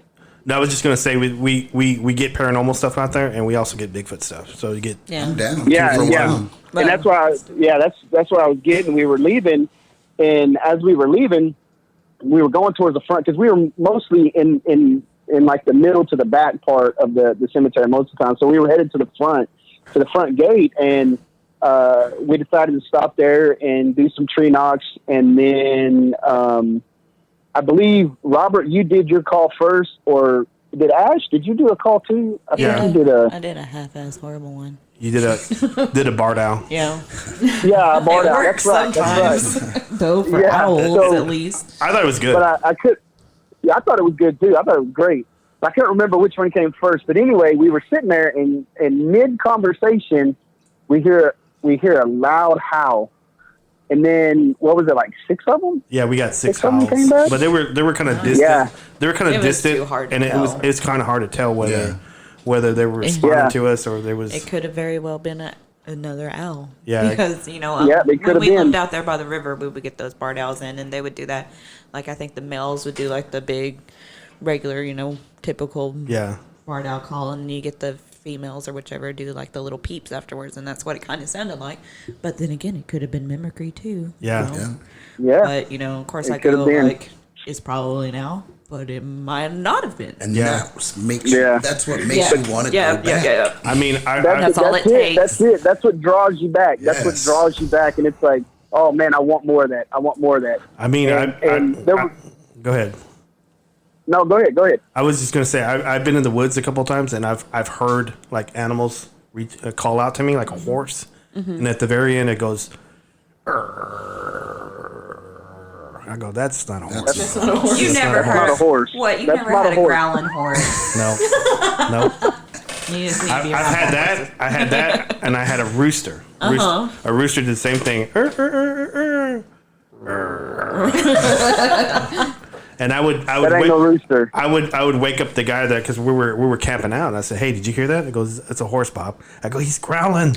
Why is there a horse in the horses middle of don't the woods? Well, the property Oh, the okay. property that we were on, it was okay. it was Mike Sells, and he Okay, had okay. horses. So, but it was one of those things He that had- man Growling horses. we would get stuff like that, and stuff I can't explain, and stuff like that. So If he's got growling horses, he needs to start a circus. Yeah, for sure. or feed them on time. I'd pay to see that. Feed him on time. I would Maybe love to maybe go- you were the food. That's what we should do. Go Bigfoot hunting. I want to do that. Yeah, You know, we could- Brad. I would love for us to get together and go back out to Hallsville because Robert says all around Hallsville there's a lot of what do you call it the line Yeah. Monster Central. Yes, there you Monster go. Central. Monster Central. But I would love to go back and have you go back in the back of that corner, man. Let's do I'd that. love it. I'd I'd love like it. to do 'Cause that. I'm That Estes method. Yeah. Oh, we love have, that. Have y'all done this method? yeah. We I did it with love Ta- that. That's one of my favorite things to we do now. did it with Tanya. Yeah. And Yeah. we did it with Tanya, but we want to go to Hallsville and do it because Hallsville Yeah. is an old Civil War cemetery. Ooh. And this is where first time I'd been in the field with Ash, and On the I'd- very first night we met. yeah, that's the first night we had met, and then That's where they got. That's where they got all the rocks chunked at them. yeah, we got rocks chunked at us. We had Is that like by Flagpole Hill or anything? it was that's the same is it thing Big that Sandy? Was it by Big? No, it's by It's right outside of Longview. outside of Longview. Yeah. So This is Dallas. Flagpole Hill, the same thing happens. It's where the Civil War, something happened to the Civil War there. I think some Confederate soldiers got home there, but rocks get thrown at you. Well, it's pretty common, allegedly, again, that they're attracted to cemeteries, and we're not really sure why. yeah, I've never Yeah. been able to crack that why Bigfoots are attracted to cemeteries. See, but they like are. I want to get scratched. And I want to get stuff thrown at me. Yeah. I want He's ready. that stuff to well, happen. this cemetery is really small. It's Yeah. a pretty small cemetery. We were able to walk around it in no time. Pretty Yeah. much the whole cemetery we walked around, except for that one corner. I didn't go in it, and I won't Yeah. go in it. Yeah. But I will. Yeah. and that's what I'm saying, man. During the day, maybe. I don't know. We've never been there during Well, the see, day. that's It's what we always been talked the about. middle We of did- the night when we go out there. Yeah. I'm So. Are you down? And I, Oh, I- yeah. if we could do that, if we could get together and go out there during the day like we talked about, then go grab a bite to eat and come back that night and compare, I would love to do that. That'd be love great. to do that. Yeah, Luke Gross, my Bigfoot mentor, doesn't live too far from it because we went to go interview him, and then we wanted to do two birds with one stone. I said, Right. hey, let's go back Yeah. to Hallsville because like when Ash and I were out there, it was like 15 years ago, right? Yeah, it was in 2006. Yeah, so And y'all went out in the freezing cold. yeah, it was like November. man, we got all kinds of activity. We got like rocks thrown at us. We had eye shines. We I had was like ready to be there Nice. all night, man. yeah. Y'all wanted to leave because it was cold. I did not want to leave. Well, Steven probably wanted. Steven wanted to leave. Steven was still kind of Stephen wanted to leave. a He wee was- fella. He was a baby. My nephew was a baby, so he was. He thinks he might have seen them. Yeah. Did he not like see him across the road? I think he saw the eye shines, so Okay. that kind of freaked him out, and he was pretty scared. Yeah. And Yeah, I saw the eye shines too. It's just like it looked like those reflectors like you put on the end of a driveway, yeah, but like 7 foot in the air, way in the air. and you could just. But there's no driveways out there. Yeah, and especially not up in the air in the middle of the woods. yeah, Yeah. You would see those eye shines, and then you just about start to like kind of, and then it'd be gone. yeah. And see that in What is the ahead. name of that? Some Springfield? What is it? That was. Spring Hill or something like that? I don't remember. I think it's Spring Hill. Anyway. I got it. I have it saved on Yeah. my work laptop, so I have the map on it. So Yeah. we need to do it. yeah, for sure, for sure, For show. for sure. And Oh, so. you remember before we started the podcast, remember we were talking about religion and all that stuff, you know, Right. bringing into investigation. I just wanted to touch on that because I think it's an important part. I always ask, the client, are you religious? What's your religious views? Right. That way, if, say, they're Baptist or something, I can get a minister. Or if they're Jewish, I can get a rabbi. Or get somebody ready to go in case we need them. Mm-hmm. So I got my ordination. Yes, I have such a hard time with words today. I got that for this purpose, but I've been building on spiritually and religion because I feel like people need that, especially nowadays. Mm-hmm. But it's cool, whatever you want to do. But like Lauren and I, we just converted to Catholic today. Catholicism. Today, and Catholicism. yes, and we're getting ready to start our Minor orders. In the priesthood. So we're going to become priest. Nice. This is not Roman Catholic. This is old Catholic. So totally different. So we're going to go that route, and maybe we can help with cases and stuff like that. Congratulations, man. So Thank you. Yeah. Thank you. I mean, Congrats. when it comes to that sort of thing, when I had, an organized team, we kind of were like, nah, not so much, because we felt like not everybody's going to agree. But when it comes to that side, that's why I kind of don't like teams. It's like, do your own thing, but just kind of just let people know and be like, okay, is this cool? Yeah, okay, that's all it takes. And when people start being like, nope, this is how we're going to do it. You mean like a disclaimer? Like a disclaimer, yeah. and seeing we don't press any of that on Right. anybody. Yeah, I mean, Right, that's that's- totally fine until someone starts telling you what's right and wrong. Yeah, no, we don't do that. No, you don't. There's no See, excuse for it. that's- I think it's in our rules. Yeah. It is. That's good to actually put that in there because it's important. That's where. Go ahead. I just think it's important that you provide that to the client. Yeah. The client needs. I do that with the group too. Yeah. So the client gets to pick and choose when they want help, and like, okay, if we find out you have something going on in your house, how do you want to proceed? Stuff like that. So I think that's important. And then if you're doing it to your members, you're putting a limitation on them. Right. And they can't be freely to investigate how they investigate, Right. and you're losing out when you do that. Yeah. So Good point. you I know like what that. I mean? We don't put. I don't want to put a glass ceiling over my No. team's head. Never. Where they can see the goal but they can't reach it. I mean, there's plenty of times we went independent because when we had our team, we associated a lot with the downtown program, the historical society. We did a lot of fundraising for them, so of course they probably wouldn't want a whole lot of stuff going on. But there's a lot of times we just went with a group of people from other teams and went out here and just did whatever and was kind of, I wouldn't say unprofessional, but not as buttoned up, I guess you could say, more relaxed. Yeah. And Yeah. she did a very good segue there because Texas Paranormal Expeditions of DFW is all about fundraising. We're about to start some fundraisers, and I'm going to do them in the future. Well, I'm getting one worked out right now, and it's going to be for homeless veterans. Awesome. Oh my gosh. Yeah, we're going to go. I'm a veteran. Lauren's a veteran. I'm a veteran. Awesome. Thank you for your service. We're going to Thank you have. for your service, both of you. Appreciate it. We're going to have pretty strong possibilities. We're going to have two celebrities. I don't want to name who they are right now. Right. But they're going to do a guest appearance. We're going to do some kind of event. And all the details aren't worked out right now, so I'm just That's teasing why it a we're little not- bit. Right. But when you see it, you're going to see it. Please let us know so we Yeah. can let people know on the podcast. Absolutely. Man. I don't want to tell absolutely. everybody who's involved, Right. but there are ways. If anybody wants to jump out and give some ideas, throw some ideas our way, you can hit us up on our email. That would be Texas Paranormal Expeditions, DFW, and that is texas.paranormal.expeditionsdfw@gmail.com. There you go. She did a great job on that. Yeah, I would mess it up. Man, that was like- I've messed that up several times. So, but Robert, yeah, you sent us to the porn site. Hey, Brad.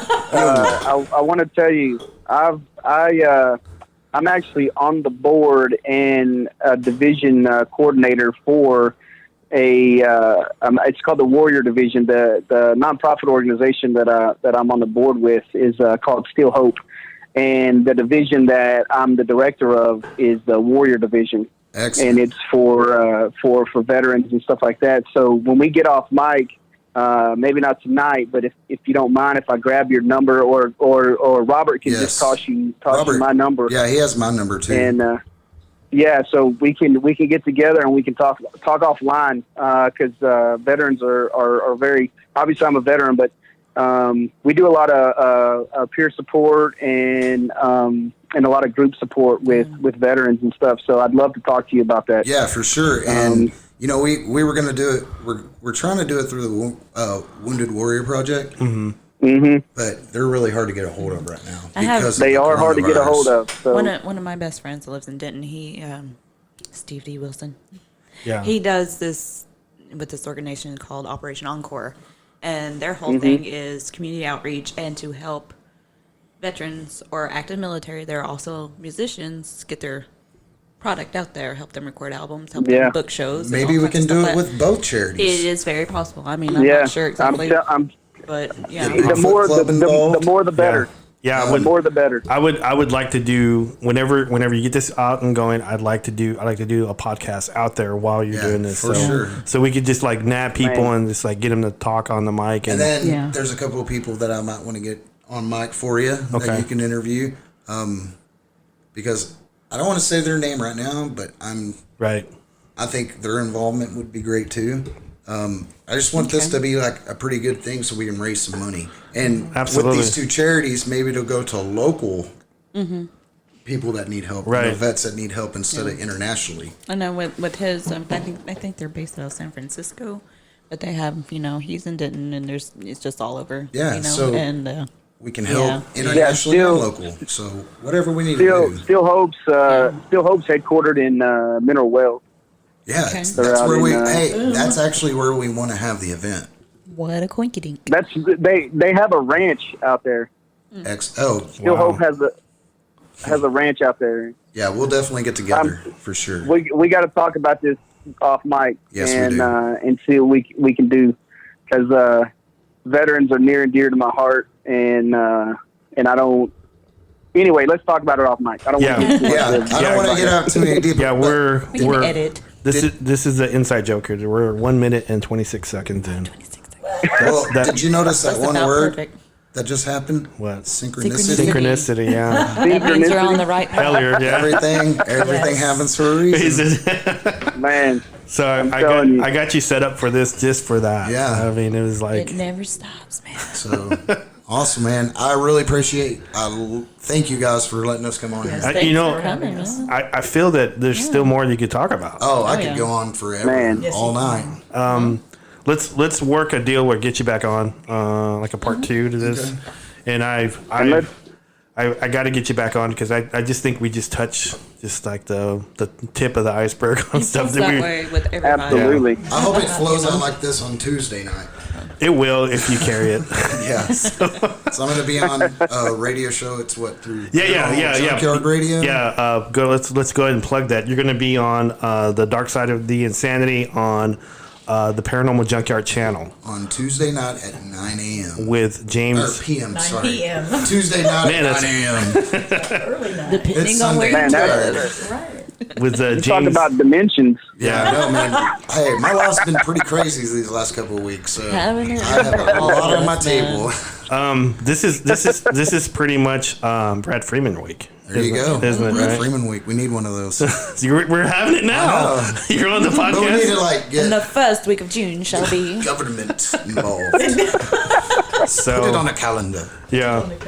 You guys have any shout outs? Any shout outs to anybody?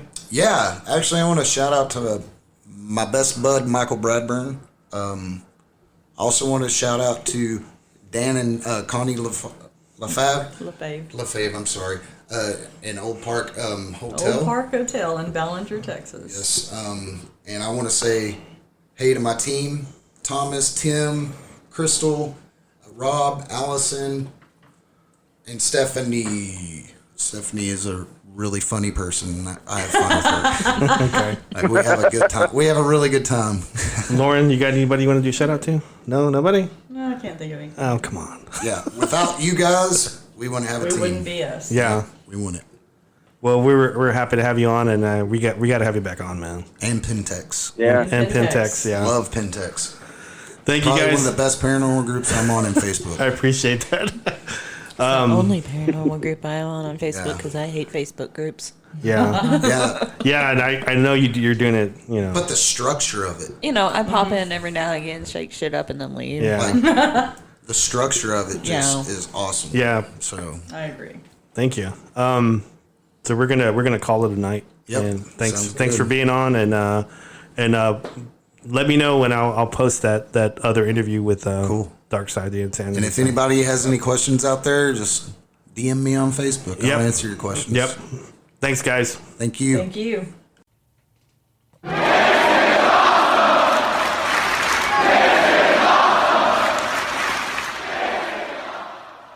Hey, everybody. This is the segment where we do wrestling talk with Earl the Pearl. Earl, how are you?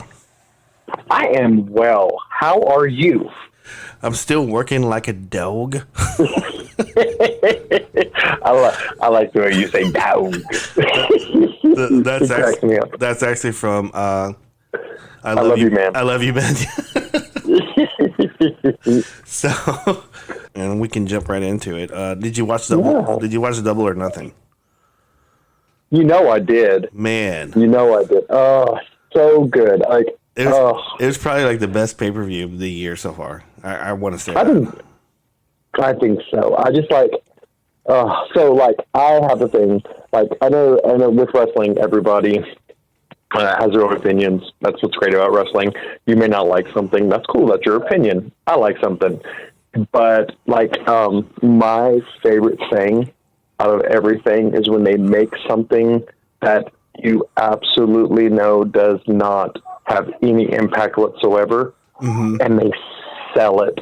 Yeah. Like, I know, like, you were last week talking about how much, like, Jericho is so good. Like, his mind is great. Like, he invented, Money in the Bank. He was the one that came up with this, with the Stadium Stampede and all that good stuff. But, like, the selling, like, the rubber cones. Like, you hit them and you see it bend and they go, ah! Like, you just stab them in the back with a knife. Yeah. Those kind of things make me laugh so much. And then I'm just going to say what part I liked a lot was like when they were doing the Matt Hardy skit, Yeah. and he was under the water. He's all like, woo! He's doing the version 2.0 hand signal and stuff. Yeah. And it's just those little things. Like they took the little cones and they hit them with it, or like the wheelchair thing. And it's just, that's what I love. It's like when you know this has no effect at all, and then you can. But it's the talent though, because it takes them to sell it. Yeah. And it actually looks like it hurts, but then you remember, wait a minute, that's a foam finger. You can't be hurt from a foam finger. But that's my favorite part, and the Stadium Stampede match had so much of that in it, and I loved it so much. Yeah, it did. Let's go ahead and start from the beginning. Yes. The pre-show, the Best Friends versus Private Party, and I like Private Party. I think they work well with other people, and it shows. It shows like during the match. But I knew they were going to push Best Friends because they've been on a win streak. So good. There was a moment that I watched that and I was like, I might be wrong, because I even said like last week, like they put the division on their back, and I was like, they're going to give this to Private Party, and then there was that, and I became the mark. I was like, oh my God, they're going to win it. Yeah. And then I was like, oh, I knew they were going to win.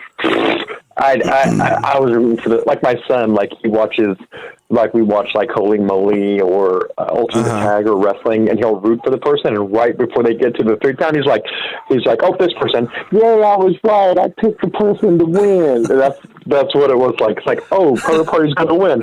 No, Best Friends. I knew it the whole time. Best Friends.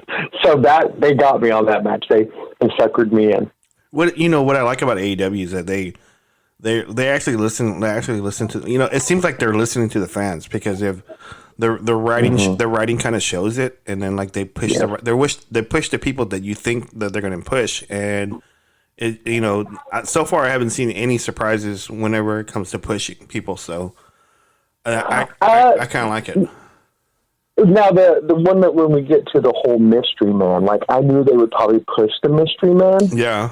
But I like in my brain, I was like, they with the whole Darby Allin thing. I was like, man, they've been doing an angle with Darby Allin and Taz. I'm like, Darby Allin's got to win this.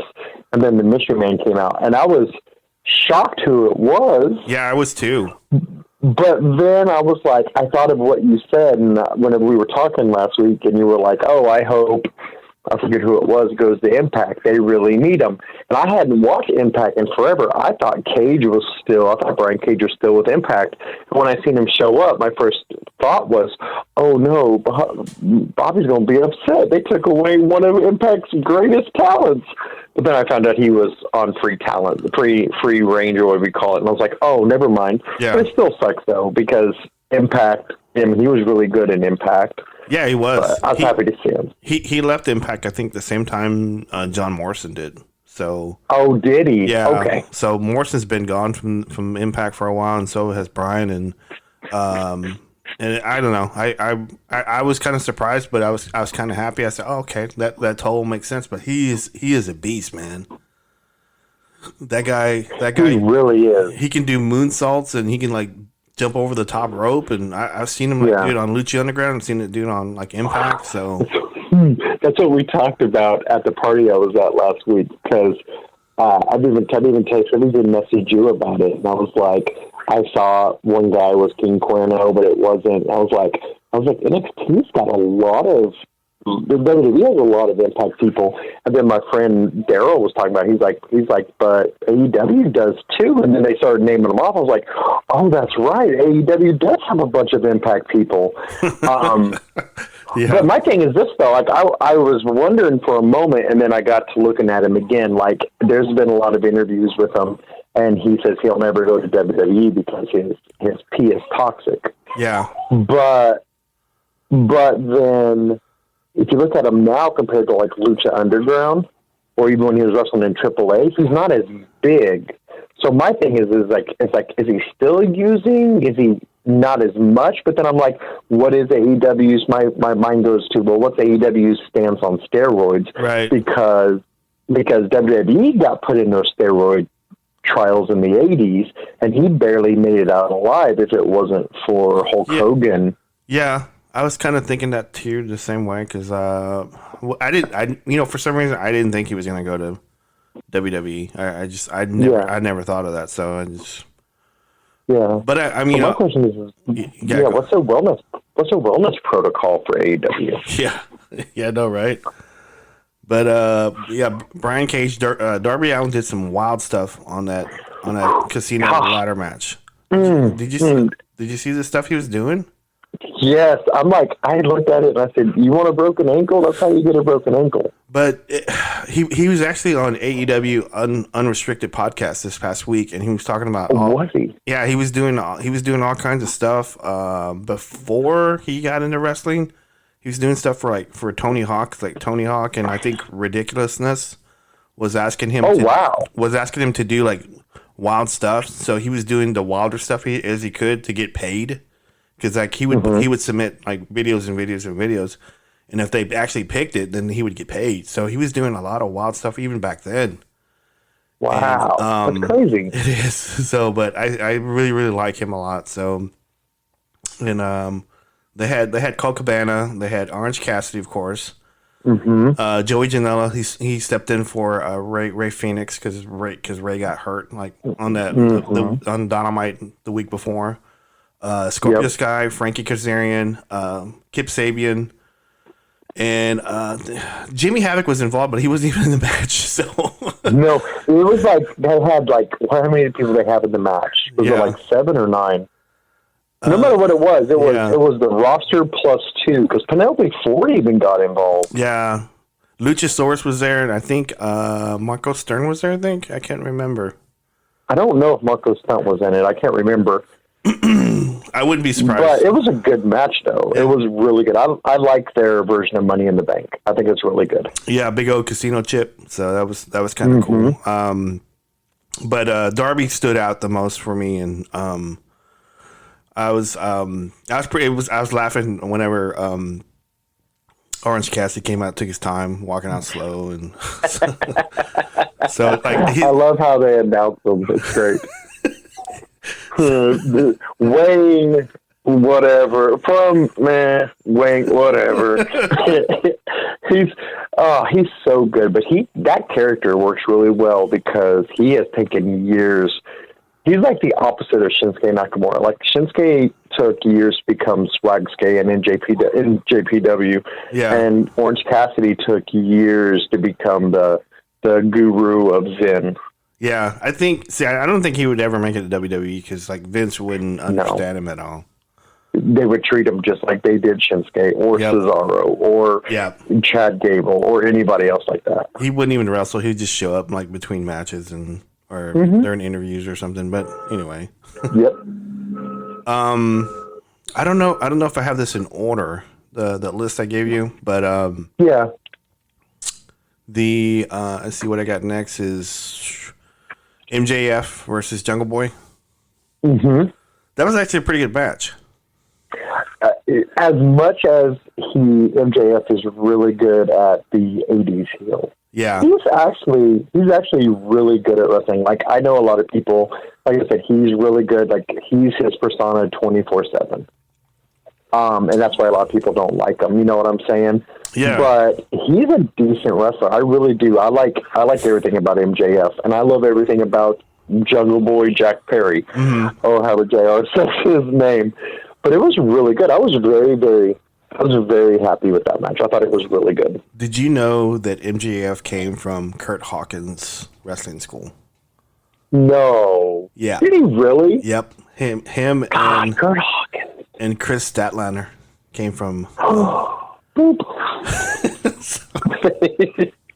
That's cool though. I'm happy that, like I said, they never used Kurt Hawkins right.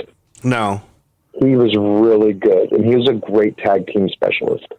But I'm glad that they both came from there. That's really cool. Yeah, Chris Statlander versus Penelope Ford. She subbed in for Dr. Britt Baker. The role model. Yeah, and so I went back and looked at AEW Dynamite trying to figure out when she got hurt. I couldn't seem to find it.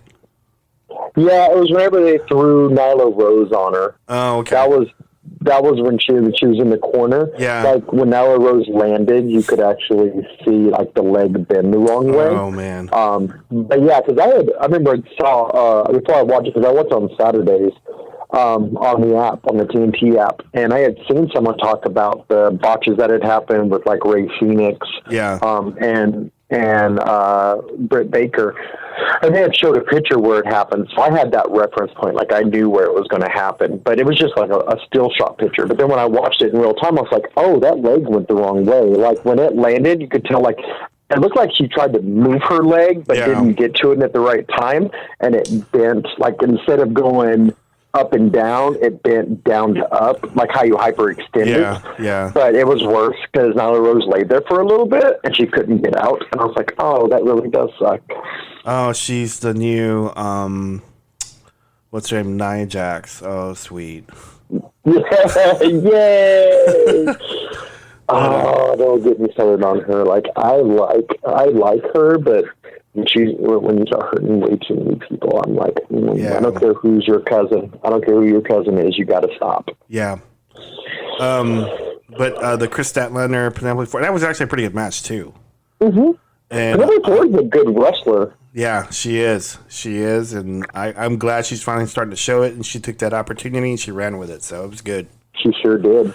Dustin Rhodes versus Shawn Spears. I actually liked the build up to this one, even though they didn't really have a whole lot of build up because Shawn Spears did a really good job of promoting this match, even though it wasn't really a match, but it kind of was. Yeah. But I like their approach because like Impact has an incredible habit of not building up a match, and they'll just like throw a match together, and that really irritates the crap out of me. But I thought he did a good job of this.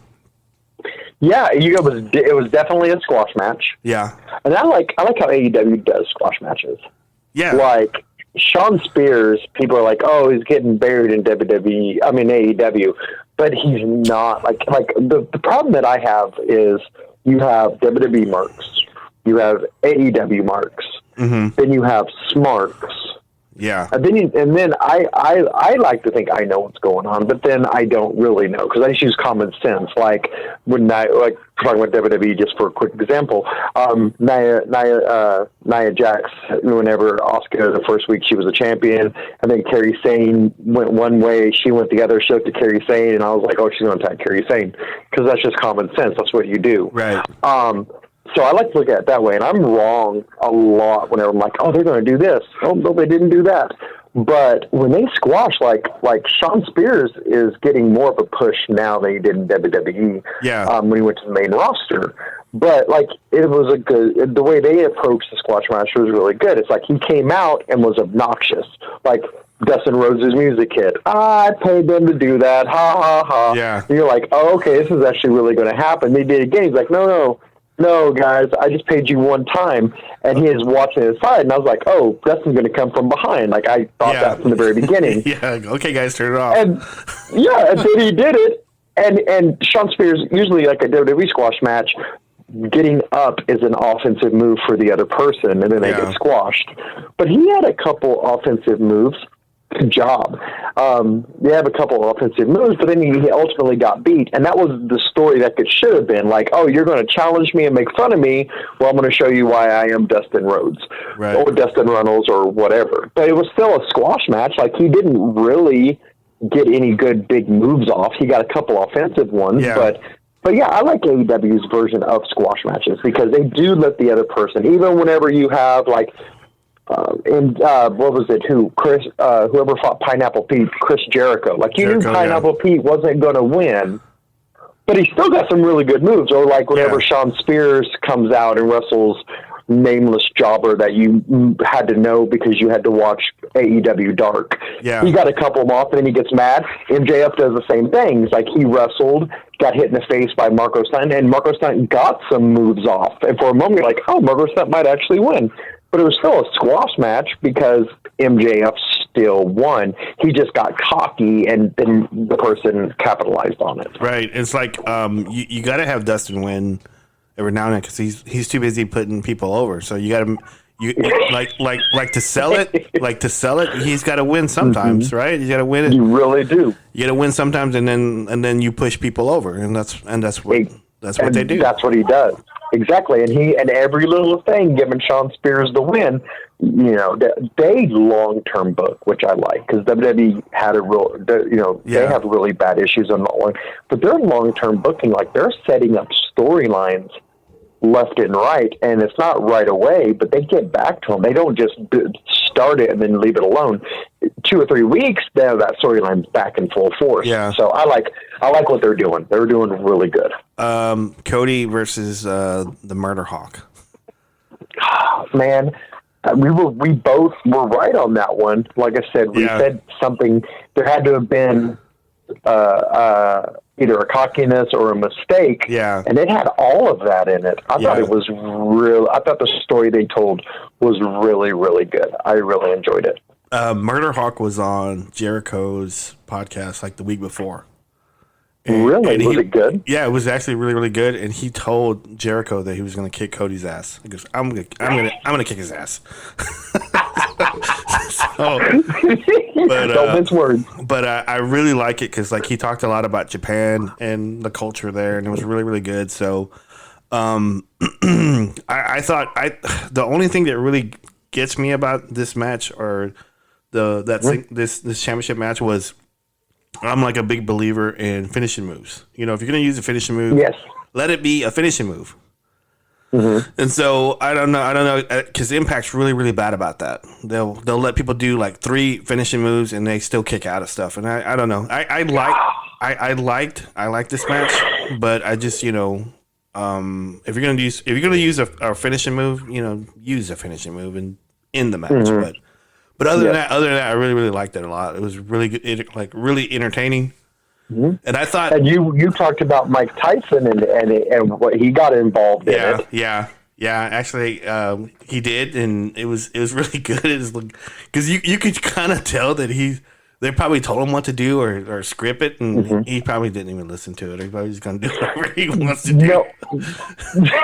The only things I really got upset about, one was bad, but the other one was I called it, and I was like, Mike Tyson doesn't know what he's doing, was he yawned at one point, and that became a really big meme. And I was like, that's really bad because, like we talking about earlier, the WWE marks will put all those out there like, oh, even Mike Tyson was bored by their product. And I was like, you shouldn't have put that. I was like, it's not his fault because he's 60 something years old. Yeah. But it's the cameraman's fault. Why did you pan? Like, there was times they panned over to him, and I'm like, why? This is the stupidest thing. He's doing nothing. Keep it on the. That's what I hate is when they pan to someone and they do something stupid and they have to go back really quick. I'm like, just don't go over there unless it's something that you've told him to do. Like the part where he was like punching, like getting into it. Yeah, pan to that. That's something you should see. Yeah. Oh, look, he's engaged in the product. He's excited about the product. Don't pan over when he's in the corner and yawning. I'm like, that just makes your product look bad. Yeah, it does. But the other part that I thought was funny is when he came out, he took his shirt off, and Jake the Snake sold so well with his face, like he was crying. But that's what helped build up that little bit of a distraction because Murderhawk turned around. But then the part that got me upset was the cameraman again. Like he kept it panned over to Mike Tyson, and he didn't know what to do. So he went one way, and they told him, no, go back to your seat. He's all like, oh. Then he just looked like a weak old man. It's like you just built him up to beat up Jake the Snake, and he was genuinely scared of you. And then you don't know where you're going. I'm like, why are you scared of an old man? I mean, clearly he's confused. So I got upset I didn't get upset with them. I got upset with AEW's cameraman or camera crew or executives backstage. I'm like, you've done some really not what you should do in a match. Because if that was WWE and they did that, you know how many people would be on the bandwagon like, oh, look, WWE stinks. Yep. So that's the part I got mad about that match was the camera people. That's really good to point that out. I really like that. That's pretty good. Sheeta versus Nyla Rose. So good. Yeah, it was. Did you, I mean, because like I can't remember whether we said we thought Rose was gonna retain or not. Do you remember? I don't remember. I don't remember either. But I said if they did, if she lost, they would have to make Sheeta work for it, and they did.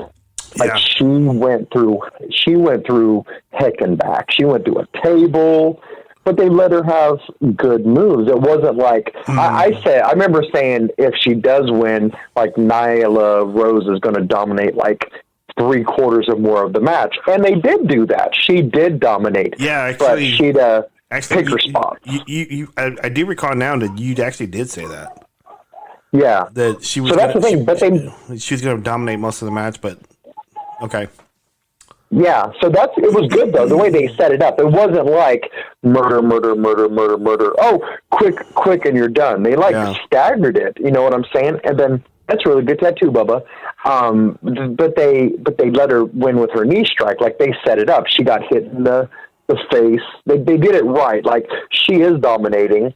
She is getting beat up. She got put through a table. So she found a kendo stick and she hit her and it dazed her. And then she hit her with the knee and knocked her out. Yeah. I thought that was really good. Like you said about the whole finisher pin.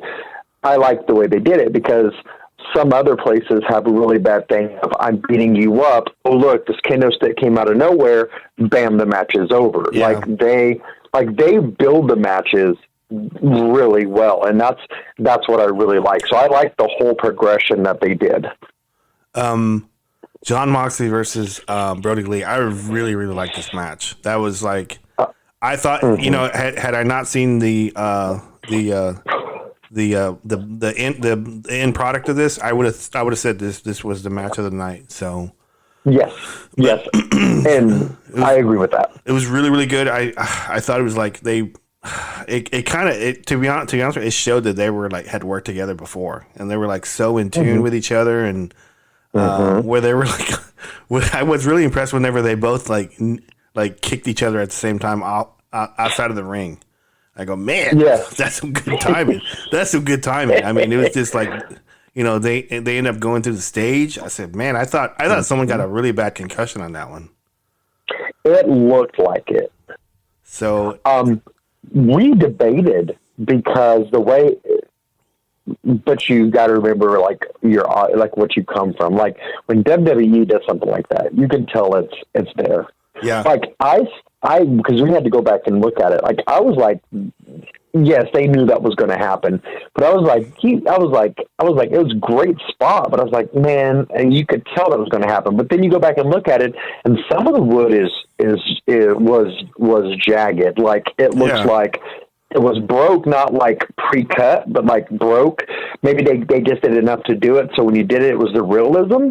But yeah, I thought everything about that was, and I thought that they protected Brody Lee. Yeah, I really did because Moxley only beat him because, like what you said, even if he didn't get a concussion, they made it look like he did. Yeah. So now he went through. You could even, like, when he comes back on TV, I was like, you could even use the whole thing of who built this ramp. That's shoddy. I wouldn't have lost if it hadn't been for that ramp. You know what I'm saying? And that's a great way to protect your big draw guy. You know what I'm saying? Because it's like, if it hadn't been for this, I would have won. You're like, you're absolutely right. You were doing really good. You should have won that match.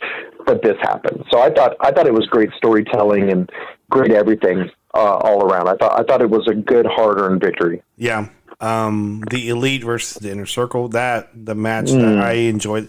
I know we talked about it in the very beginning, but that was so enjoyable. I was laughing so hard. Ash on our podcast, Ash was saying that I enjoyed it so much that she heard me laughing. so It's had so many good elements in it. And I get upset. Like, I was reading Wrestling Forum today because of the whole Shad Gaspar thing. Yeah. It's almost like, it was tasteless. They were trying to drown Matt Hardy even less than a week. I didn't even get that when I was watching that. I'm like, it's a street fight. The two guys from LAX, I mean, like, their whole thing is hurting people.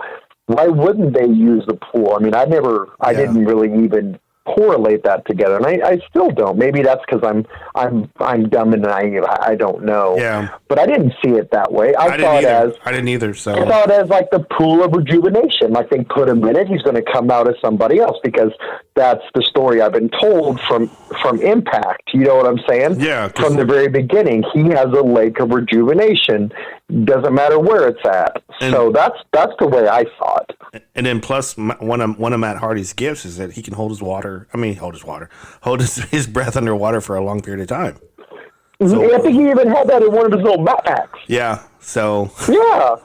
But no, it had everything. I loved it. I love that they had Hangman Page on a horse. Yeah. Then he seriously couldn't find anybody, so he made his horse stay, and he went to go drink.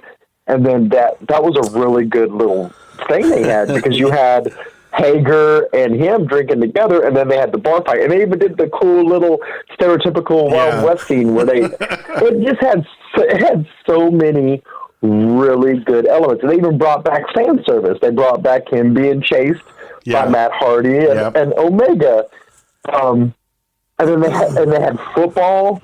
They just had everything. And I've seen a lot of people get upset, and Jim Cornette voiced his opinion. Yeah. His 1956 mentality. Caught your eye on Raw this week? Two things. I like where they're going with the Bobby Lashley and MVP thing. Mm-hmm. I have said, I don't know if I've said with you or not on the air or not, MVP doesn't need to wrestle. No. Like, he's a great wrestler. I'm not saying his skill level, but like even with, like we talked about, like the wrestlers, what Vice did after the Dark Side of the Wrestling, he's even talked about, I need to hang my boots up. I'm not getting any younger, but he can be the manager. He's a great he's great on the mic. His charisma, he knows how to get people mad at him. He can mentor Bobby Lashley. Now, Bobby Lashley in his own right is a good wrestler. You know what I'm saying? He's been around for a long time. Yeah. But if you're going to bring him back, why not make it a second chance story? Like, look, you've been overlooked. Let's show them why you should be this guy. So I like that, and I liked whenever he punked Lana. Like, we need to talk. Nope, no, we don't. He just kept walking. I'm like, that's what you're supposed to do. Don't conversate with her, because that's silly. There's no reason to. Like, look, I'm busy. I'm making stuff happen. I don't need to talk. And that's how it happens in real life. You know what I'm saying? So I like that. That was really great. And then I just like, what was the other part on Raw? Just the progressions. I mean, Drew McIntyre, he does a lot of fan service and stuff like that. But I liked that the plexiglass. Like, when they were fighting at the very end, it sounded like hockey, like they were being checked into the boards. And I liked it. I thought that added a lot of good extra sound effects, because I love sound effects in wrestling. I like it when it sounds real. Yeah. And I think that was a really good added bonus to that. The thing that stood out with me is that they finally got Apollo Crews a championship. Finally. That's true, yes. So I was pretty happy with that. And then almost like he blows up and starts like slamming stuff around and gets upset. So that to me that stood out, and that stood out more than anything. I said, finally, he finally wins. Yeah. So it's great. It's sad what had to happen for him to win it, but I'm very happy, and I hope they don't make it be like. Do you remember like the mid early 2000s? Like, take Jack Hager, for instance. Like, he had the belt, and then a week or two later, they took it off of him, and then they gave it to another guy, and they just played hot potato with the belt for, like, 3 years. Yeah. I hope they don't do that to Apollo Crews. I hope they at least let him keep it for at least... Like, I want him to have a good title defense at whatever pay-per-view, and then he can lose it, a month or two later. Yeah. But I'm afraid that he's not even going to get any time on Backlash, and then he's going to lose it. He's going to lose it on Monday Night Raw, and they're not really going to let him shine for what he can do, because he is such a great wrestler. They should at least let him hold on into SummerSlam. I think that would be great. Yeah. Because he's so good. And that would give other wrestlers chances to fight for it. I don't care if he holds that title and fights 97 mid-carders and wins. You know what I'm saying? At least you're giving them shots. And that's what I think they should do, is give other people shots at it. Yeah, give it till SummerSlam and let someone else beat him. But at least let him show what he can do, because they have not let him showcase at all. You want to talk about Impact or skip it? You can talk about Impact. I don't. My receiver apparently is anti-access TV, and it doesn't record it. The only thing that stood out for me on this one was Michael England lost to Trey for the number one contenders. Oh. So you got Ace Austin and Trey going for two X Division guys fighting for the shot at the number one Impact World Championship. So I don't know. Against Moose. Yeah. No, actually Moose is actually he was doing some background, some back-scene segments where he was telling Trey, because if he wins, he should come after the TNA title, not the Impact title.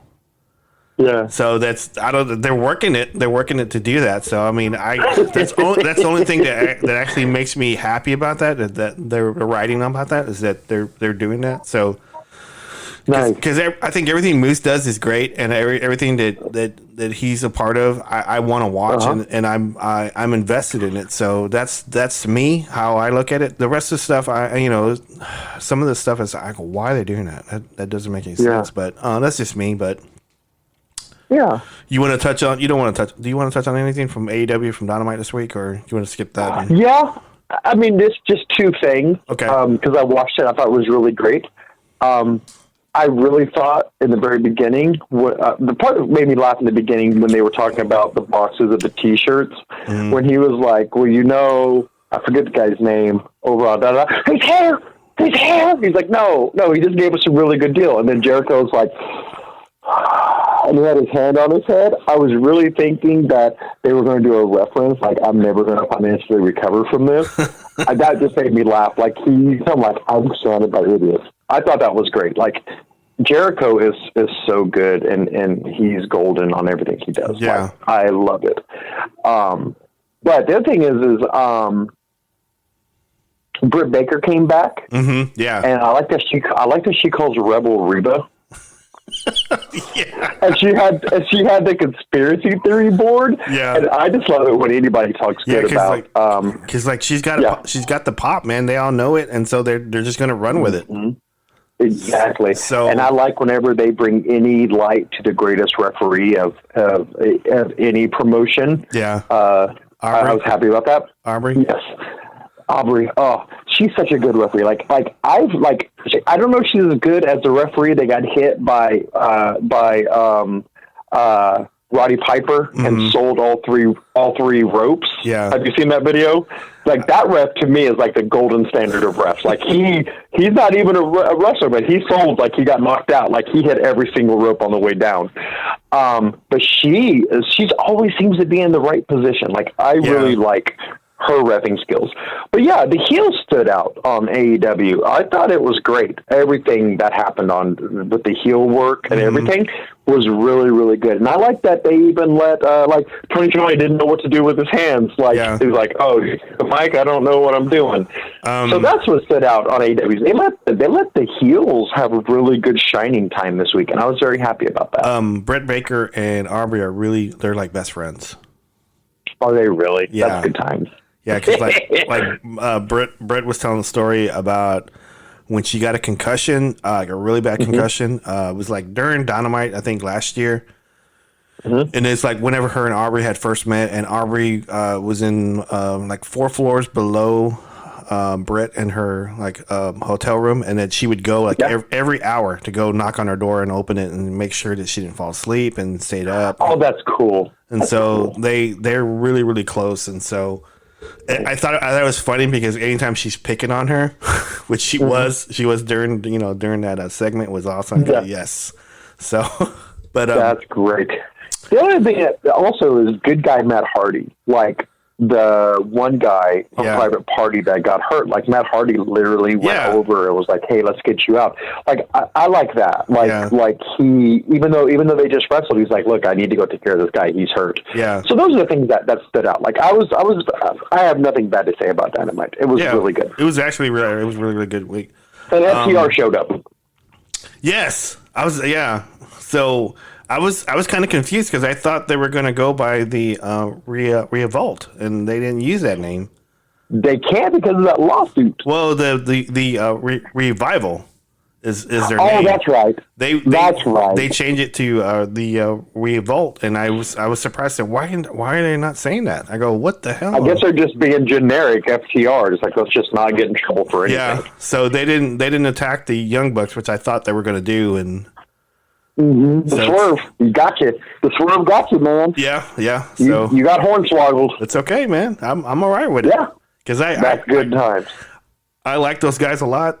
They're great, and they work well with other people, and they like they care about pushing other people, and making sure that they're heel. So just let them. I'm just excited about the possibilities of them showing what they can do. Yeah.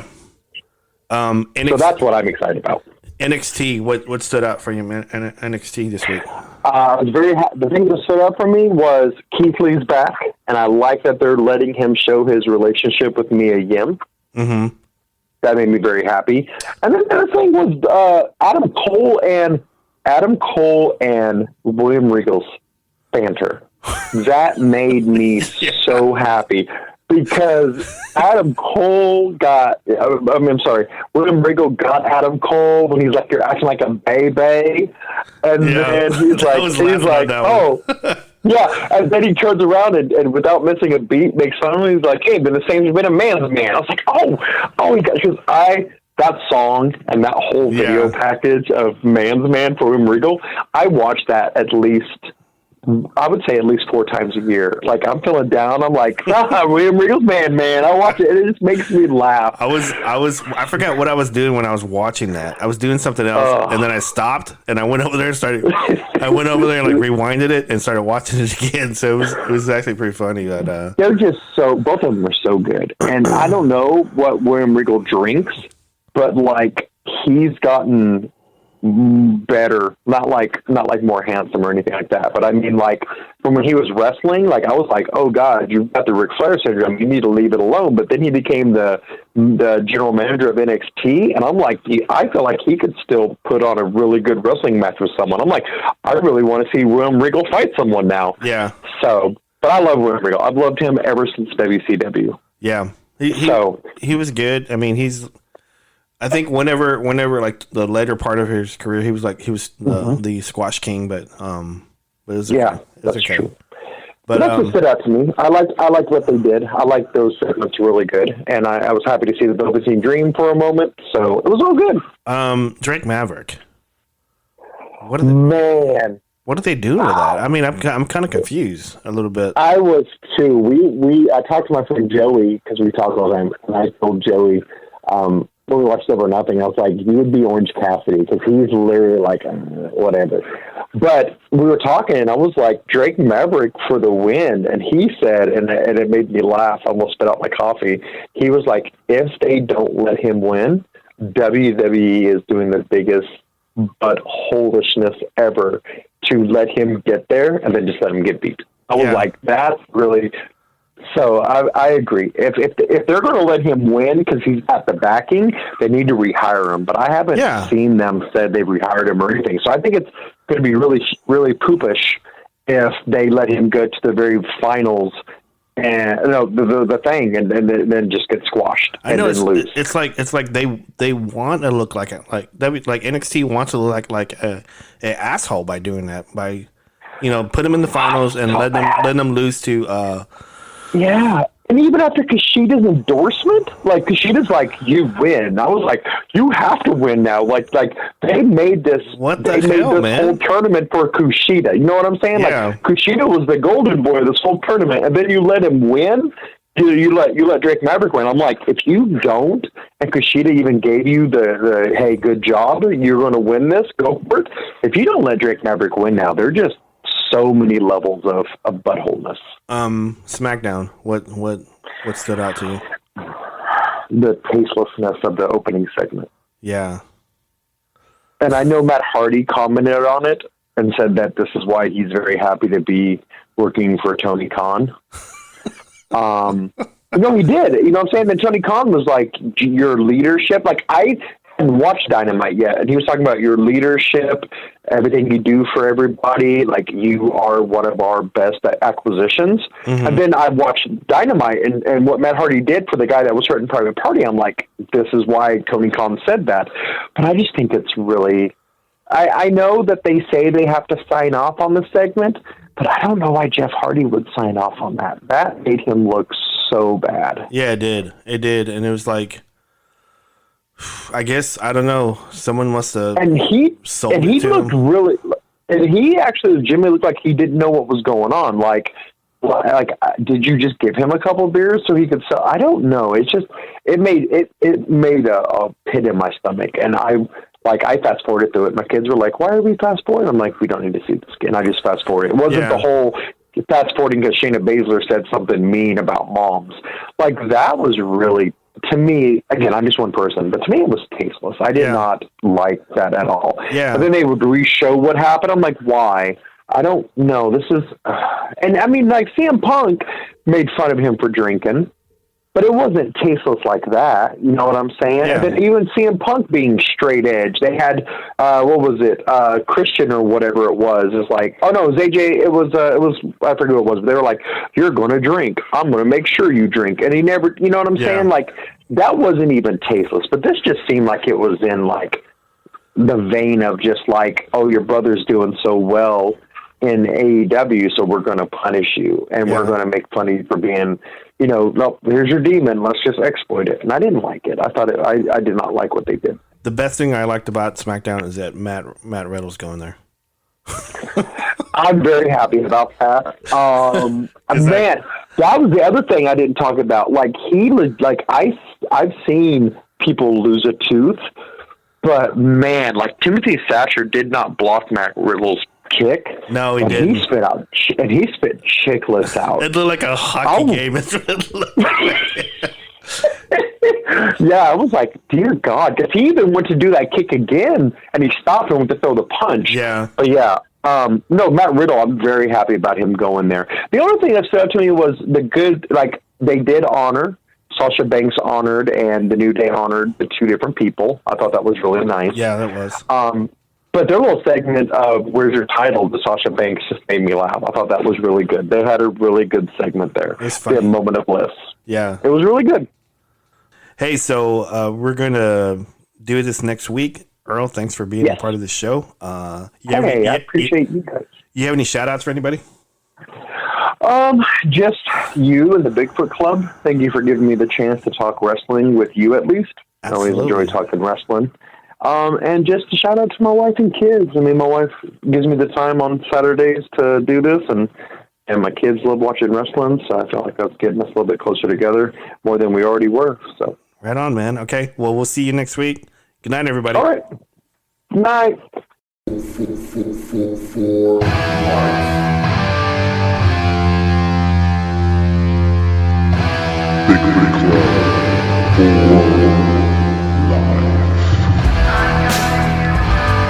I must bid you adieu. And so, goodbye. Mwah. And good night. Bang!